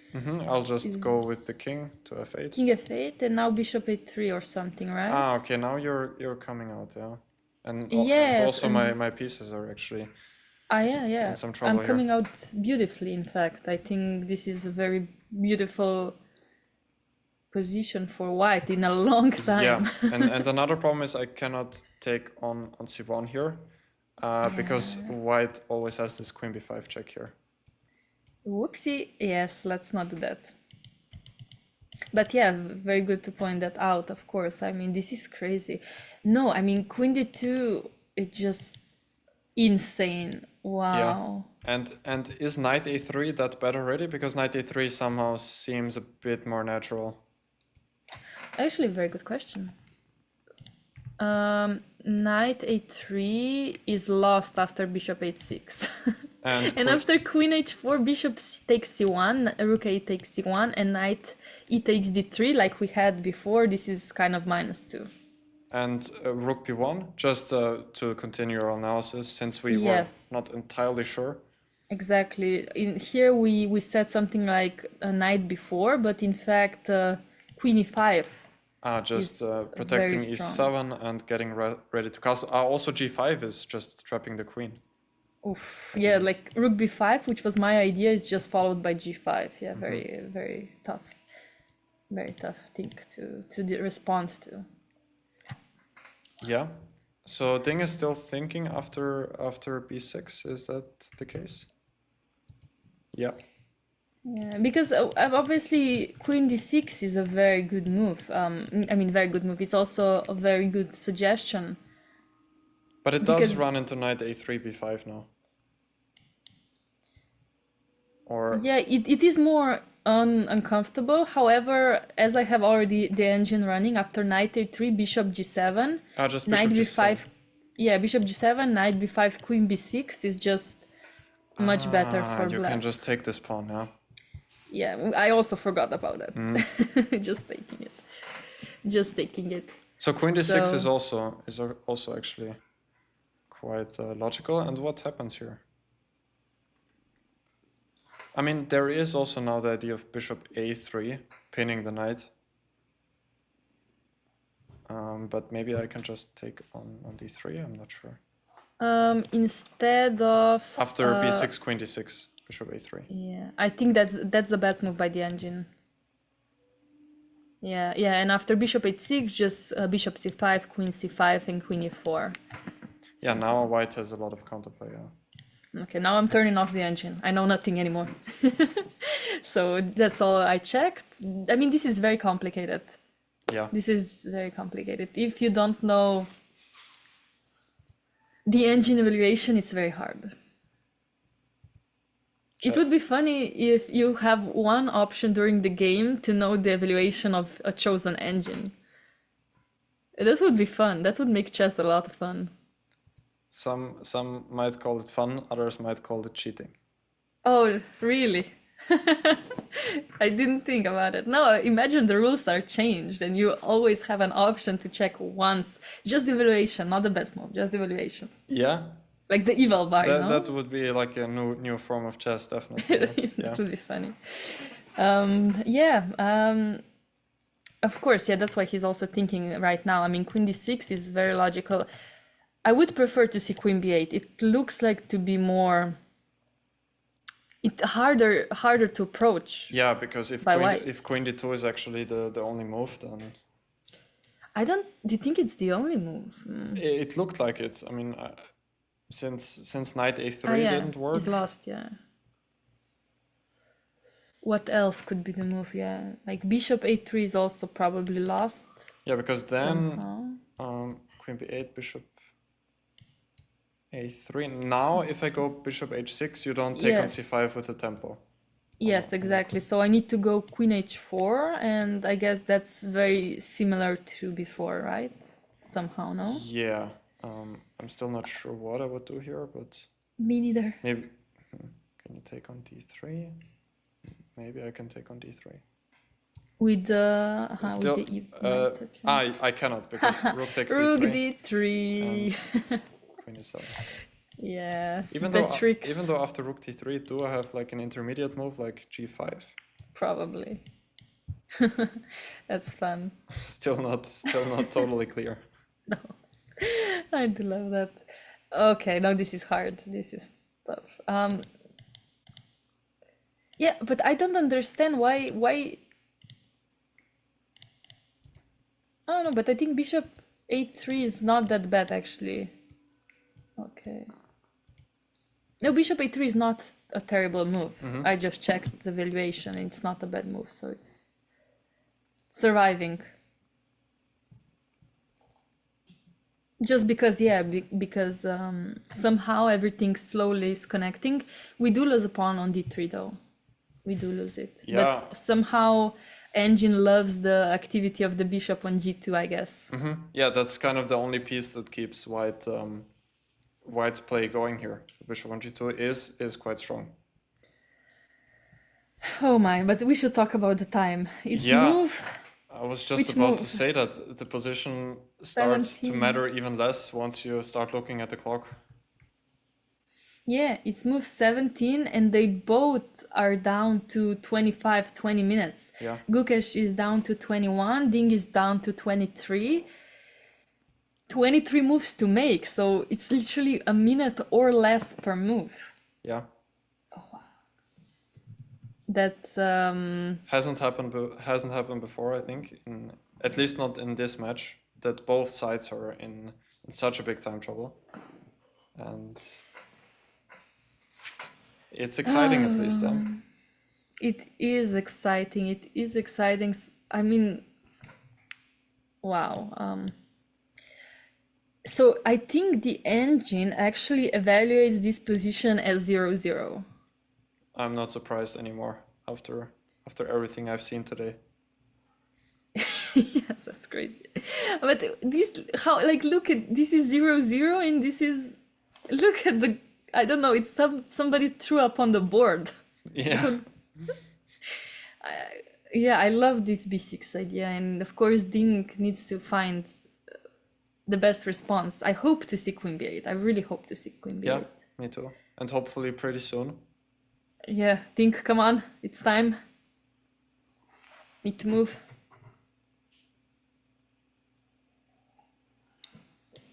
I'm gonna check their cameras.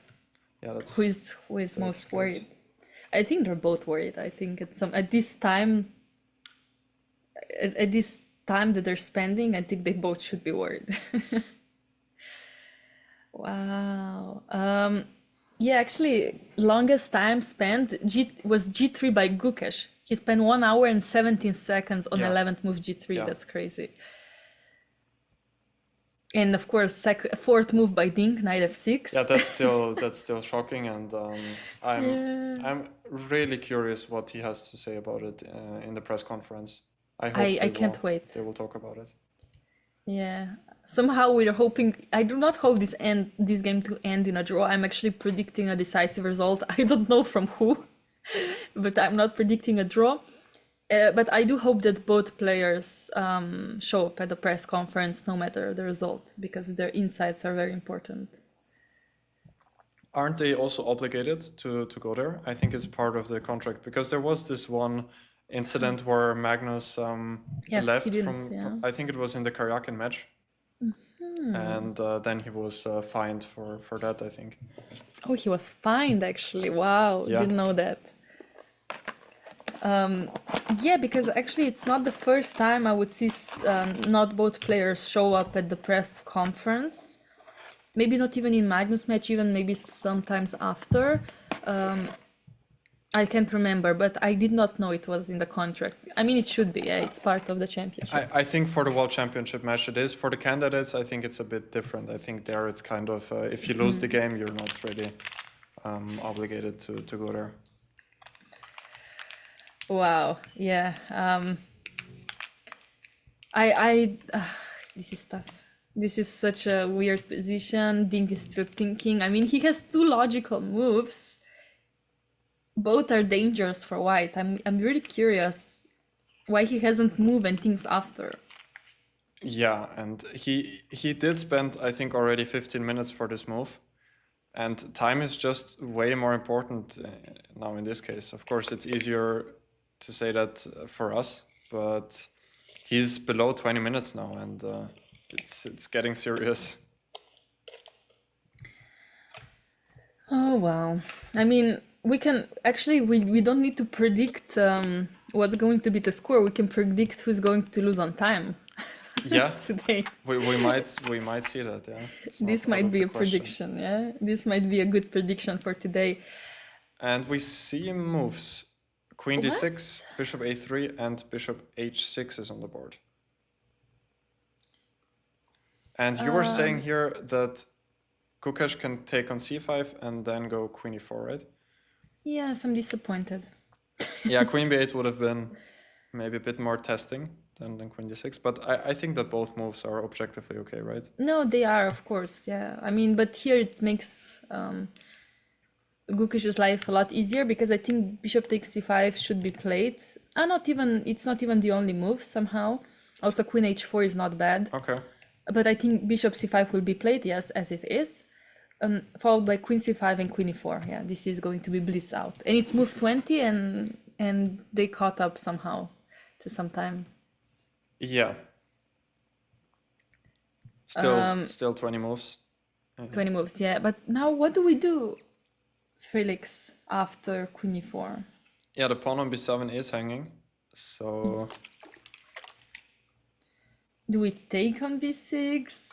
Can I play rook d7? Rook d7 or just knight c6 back, because for now the knight on e5 is hanging in the air. And again, yeah, I blundered another piece.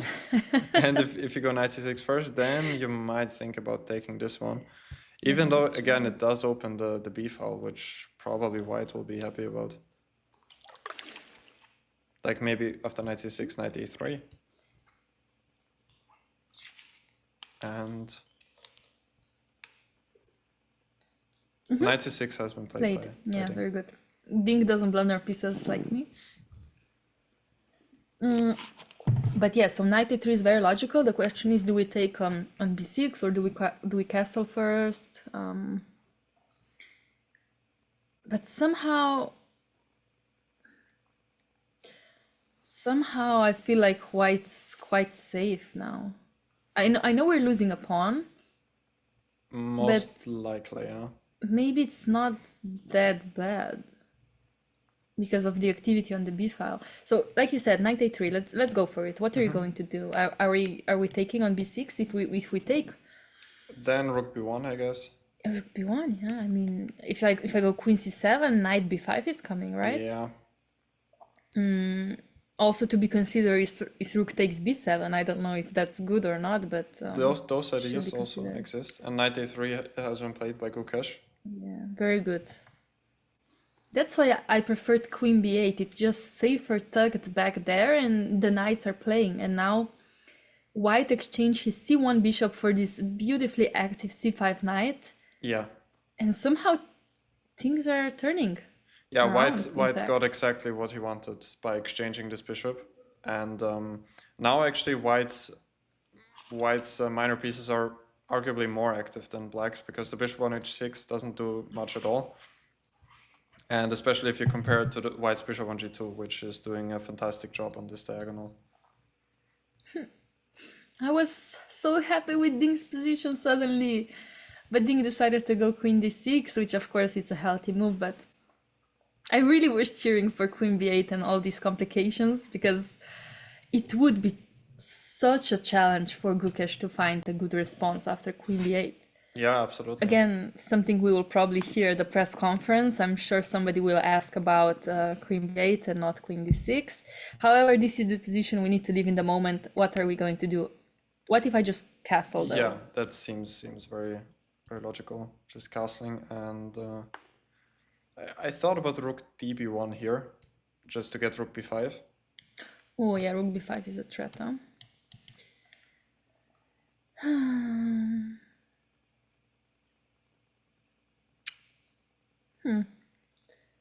Yeah, I mean, I wanted to somehow get knight b4. However, queen b7 is just a very easy response to anything. Yeah, even though here you might win the pawn on b6 anyway. I mean, with rook b8, yeah, or Yeah, maybe something rook like b8. that, yeah. Where do you go? I'm curious about d7, even though I'm walking on thin ice. I'm walking on very thin ice there. So let's go back, queen e4. Yeah, now something like rook takes b6. Even though I could argue queen a7. Okay, yeah, let's go rook b6. I go... Knight b5 maybe. Yeah. I was also thinking about something like rook e1, but knight b5 is healthy. Yeah, still seems also pretty safe for black, honestly. Yeah, it does, it does. I mean, some pawns are hanging, but I don't know what this is. In fact, this is this position is already much better for black. It is, yeah. Yeah, it is. So yeah, maybe after rook b1, knight b4 is the best response, and after queen b7, rook b8, something like queen c7 should be played. Yeah, but Ding doesn't go for short castle. He went rook d7 immediately, which guards the pawn on b7, so it is very logical. Yes, of course, we noticed this move before, but something feels odd about this move. Something feels fishy. Yeah. I don't know what it is, but something feels weird. Yeah, of course you would like to castle as well, but I get Ding, yeah, just defending the pawn on b7 and getting ready to play knight b4 and at some point capture on b6. Gukesh went knight c2 though, which surprises me a little bit, even though it does prevent knight b4. So that's... Can you turn deviation on after rook d7? I'm just curious what it is. White is much better. 0-7? Yeah, something like that with queen e2. Oh, okay, queen e2 is not a very Opening human up move. the diagonal for the bishop, but Gukesh went knight c2, and still white is a bit better here, which, yeah, that wouldn't have been my first guess. I thought the position would just be around balanced.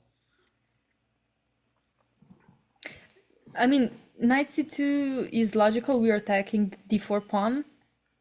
Even though I would prefer my knight on b5, to be honest, but on the other hand, I really want my rook from a1 to go to b5. At the cost of b6 pawn, I don't care. So for example, after knight e2, queen b6, can I go rook a b1? Yeah. And what you gonna do, like queen somewhere? Queen Queen c7 b6 has maybe. been played, by the way, yeah? Okay. Queen c7, and now I want to just go rook b5, and I claim that my activity is amazing. And I can't really argue with you, huh? It is Even really though after queen c7, I should consider rook b7. Very much. Yeah, rook b7 I thought about, but I thought after you take and take on c6, I can go somewhere with my queen. Maybe to c7. And after knight takes d4, I'll castle. you're just going to castle. And you're not afraid of my pawns. Not that much. Like, you only have one pawn for the exchange, so... I mean, listen, I go knight b5. I'm very close to playing c5, c6, and then stop me, you know? Yeah, it might be that you have enough compensation, but I don't think it can be enough for white to play Okay. for something. Okay, Felix. I can also maybe keep even the queens on the board. I'm not sure here. But it is also one idea. Rook b7 is always something black has to watch out for. But is it what Gukesh has? Yeah, what's actually the position? After queen b6. Queen b6, yeah, okay. And the times? How much time does Gukesh have? 19 minutes, is that correct? 18 minutes now, and Ding is below 15 minutes. And it's 18 moves to go, right? Yeah. Oh wow! So both players have to play less than a minute per move. Yeah. To not lose on time, and we know Ding is terrible at time management. Yeah. Wow, and queen. Rook b1, queen c7 has been played, yeah. Oh wow, and I wonder if we're gonna see rook b7, but like you said, this is probably too much. Maybe rook b5 might be enough, right? Rook b5 might be enough, yeah. Yeah, I like rook b5. It's a very nice active square, and we're pawn down, correct? But yeah, this is cute now. Let me see. Do you think Gukesh could get too ambitious? I'm just gonna check the evaluation if I go rook takes b7. Go for it. Ah, it's 0-0. It is 0-0, yeah. And after queen b7, queen c6, you're right, queen c7. Knight d4, castle, knight b5, exactly our line. Queen takes c6, bishop takes c6, rook d8, and d4. 0-0, obviously, you know. I mean, I would not be surprised if Gukesh decides to play rook b7. Yeah, and the more I look at it, the more interesting it actually becomes, because you will just set up a position with d5, and then you will just slowly improve your position on the king side, maybe like king g2, f4, king f3, g4. And it's not easy to find a plan for black. Yeah. I like it, but he went rook b5, so sad face for me. Short castle is on the board. Short castle, very logical. We need the development. However, is rook d5 now a good move? Oh, maybe it's too much. Yeah, here, especially considering the time situation, I would just go rook b1 immediately. Yeah, rook b1 looks so logical. So logical. So logical. I mean, we have some threats with rook b7. We have this beautiful file here. We have this beautiful line here. This is a weakness somehow. Yeah. This bishop is very nice. I like white's position now, Felix. Yeah, I agree. It seems pretty hard to play for black now. He just has to defend after rook b1, maybe something like rook b8. If it doesn't yet blunder anything, because it doesn't feel right. But probably for now, black is okay here. Yeah, you could say he's fine. Wow. Knight a1. Did Gukesh just go knight a1? What Okay, is so this he's knight? bringing his knight to b3, It's a beautiful idea. I just from where it can funny. also go to c5. So Yeah, and it's very dangerous on c5 because then knight c7 followed by queen c6 is a huge threat. However, I find it a bit funny. It must be a good move, right? I have a hard time believing that white can be any worse here, even, yeah. Okay, I mean, it's not So favorite of the engines, but rook db1, of course, the most logical move is the favorite of the yeah, engines. Knight a1, very surprising response. yeah, However, what do I even do with black now? Now I'm in a situation when I'm asking myself with black pieces, what do I do? yeah. That's not easy to say, because knight b3 c5 is coming, and once it's there, it's bad news for black. Yeah, exactly. So I need an immediate response right now. I need to know exactly what to do after knight b3 to stop this very uncomfortable idea. I'm trying to see if something like knight b4 works, just basically exchanging a lot of things or giving my pawn on b7 somehow. Yeah, but if knight b4, I will go knight b3 anyway. You go Anyway, b6 or... yeah, let's say I go b6. Yeah, and here I was always worried about some c5 breaks, maybe even right away. Yeah, you're right. The activity is enormous.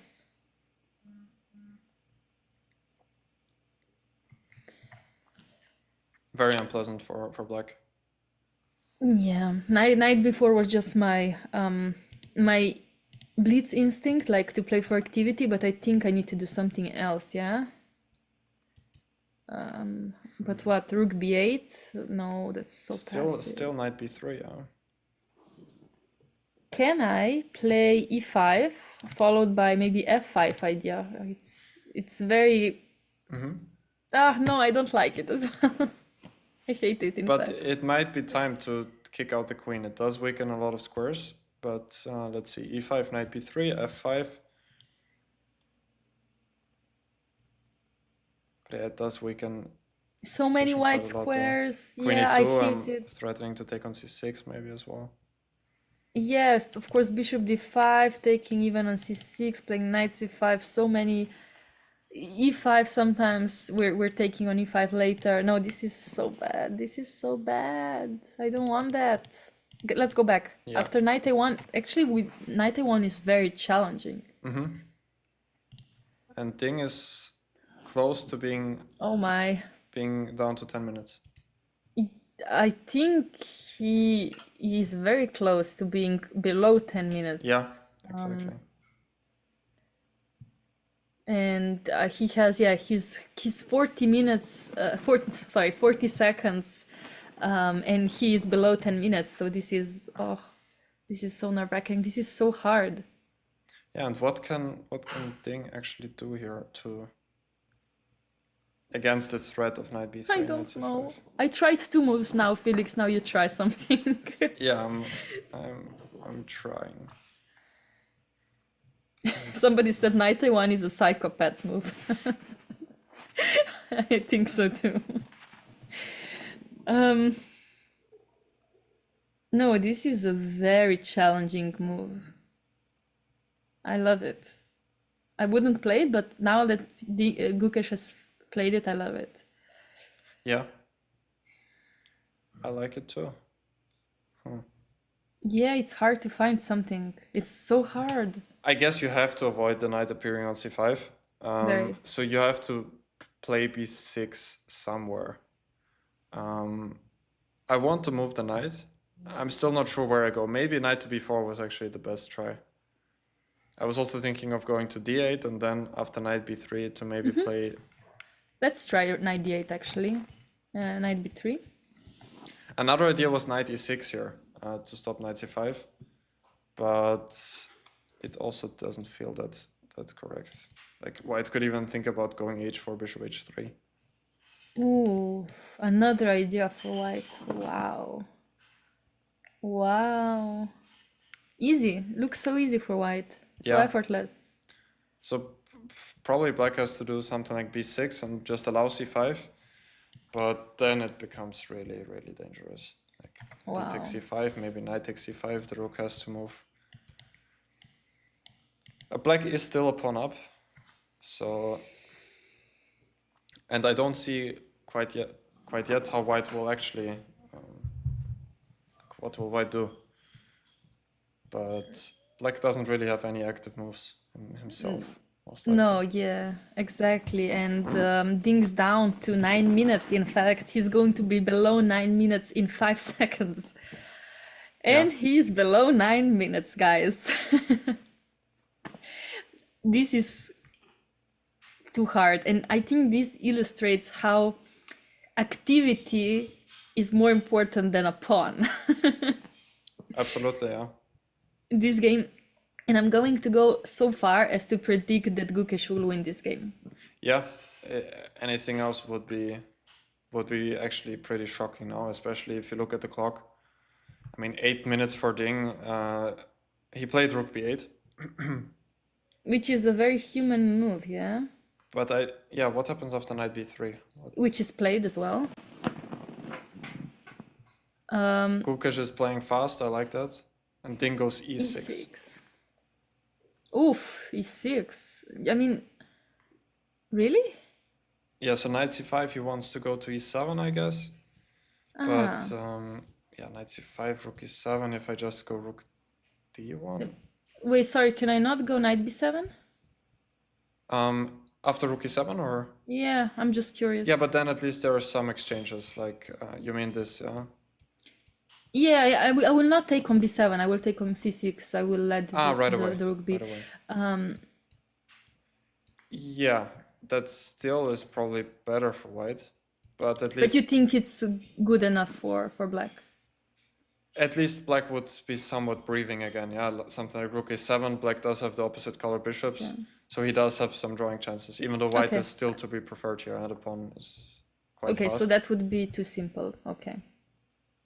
Yeah, it depends on if white does have anything better, like rook b1 first looks very natural. And I just don't see what to do after rook b1.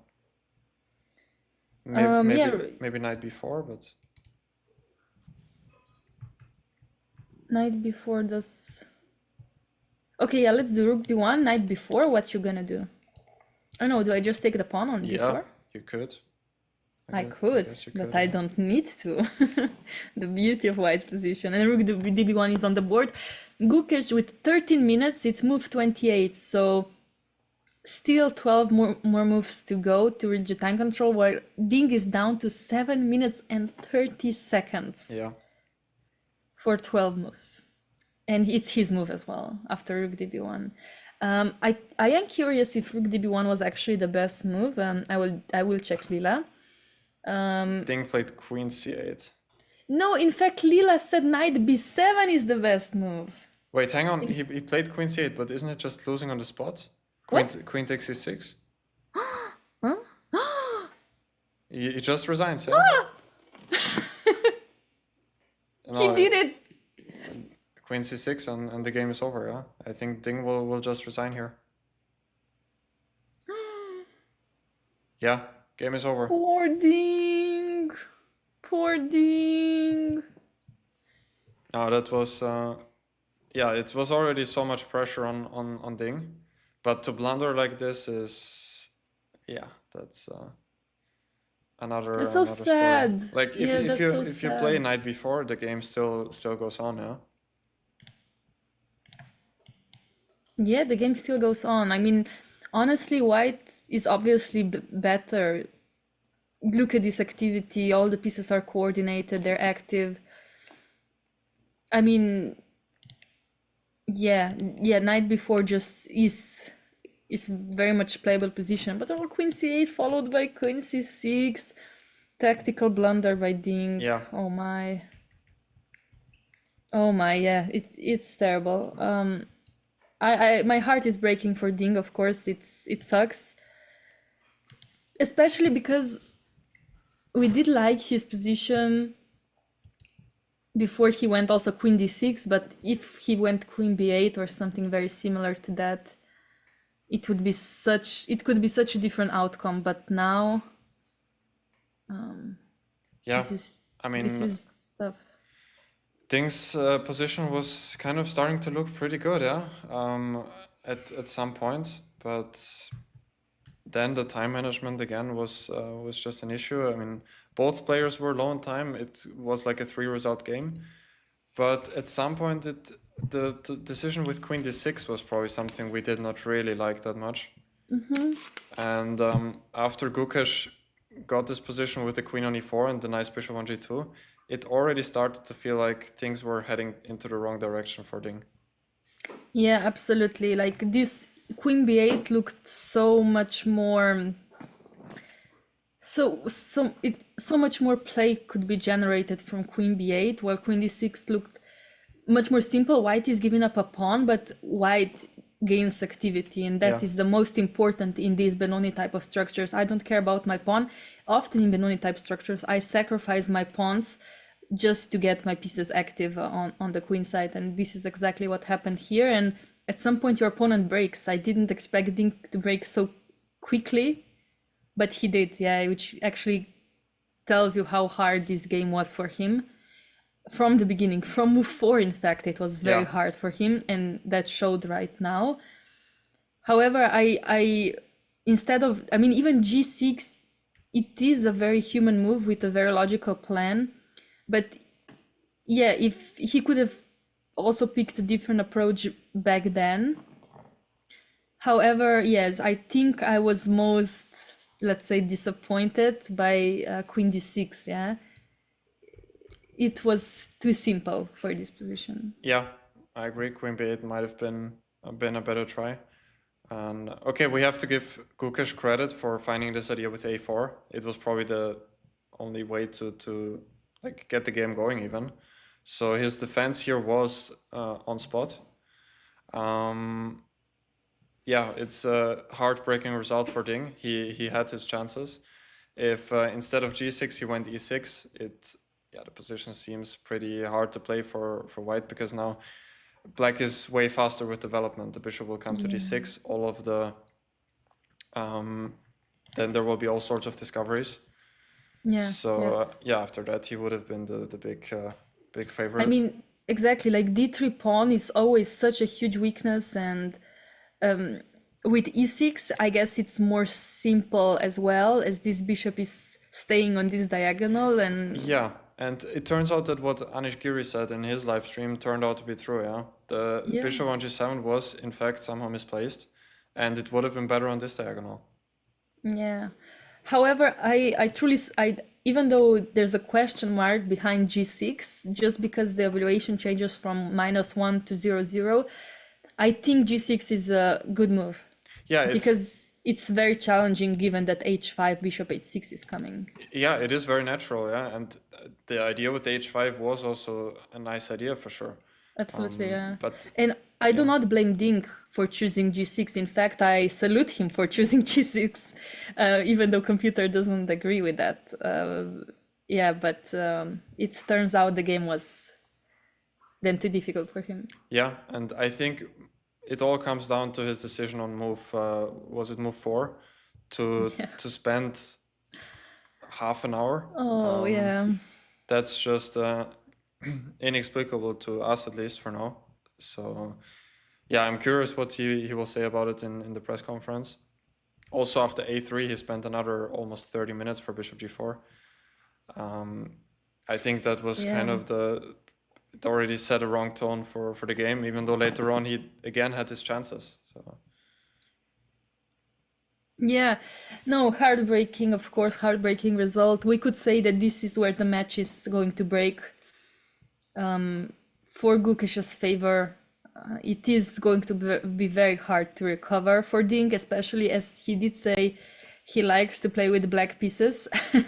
And today he showed that even though he didn't know the opening, this bishop g4 to me was a very dubious response in the opening. He spent 30 minutes on it as well.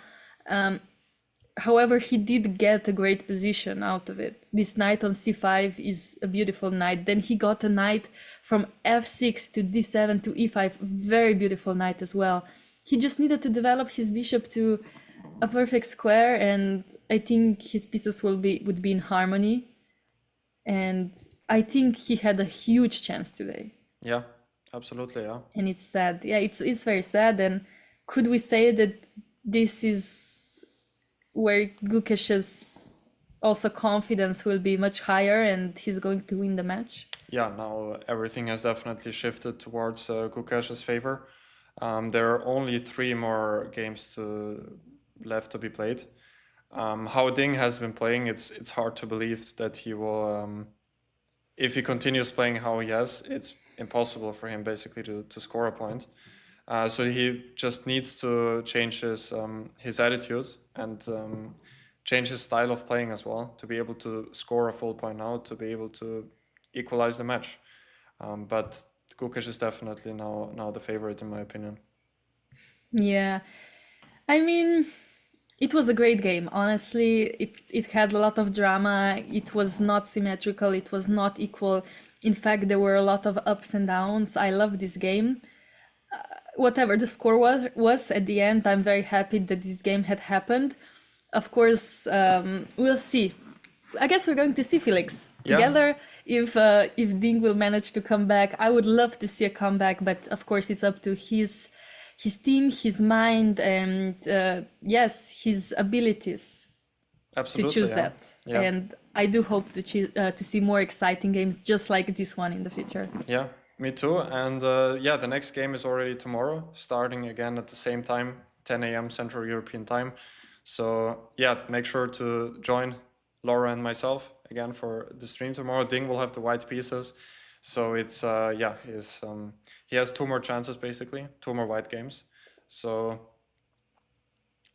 I hope to see that he will try his, give it his all and maybe make a small shift in his style when it comes to his opening preparation and middle game strategies. But I'm sure we'll have a very interesting game tomorrow. Yes, I'm very excited about it. So I really I think this was game 11 out of 40 games, so 3 games still to go. In 3 games, everything can change. In fact, we could still see tie breaks, or we could even see Ding winning 2 games in a row. You never know. Anything is still possible.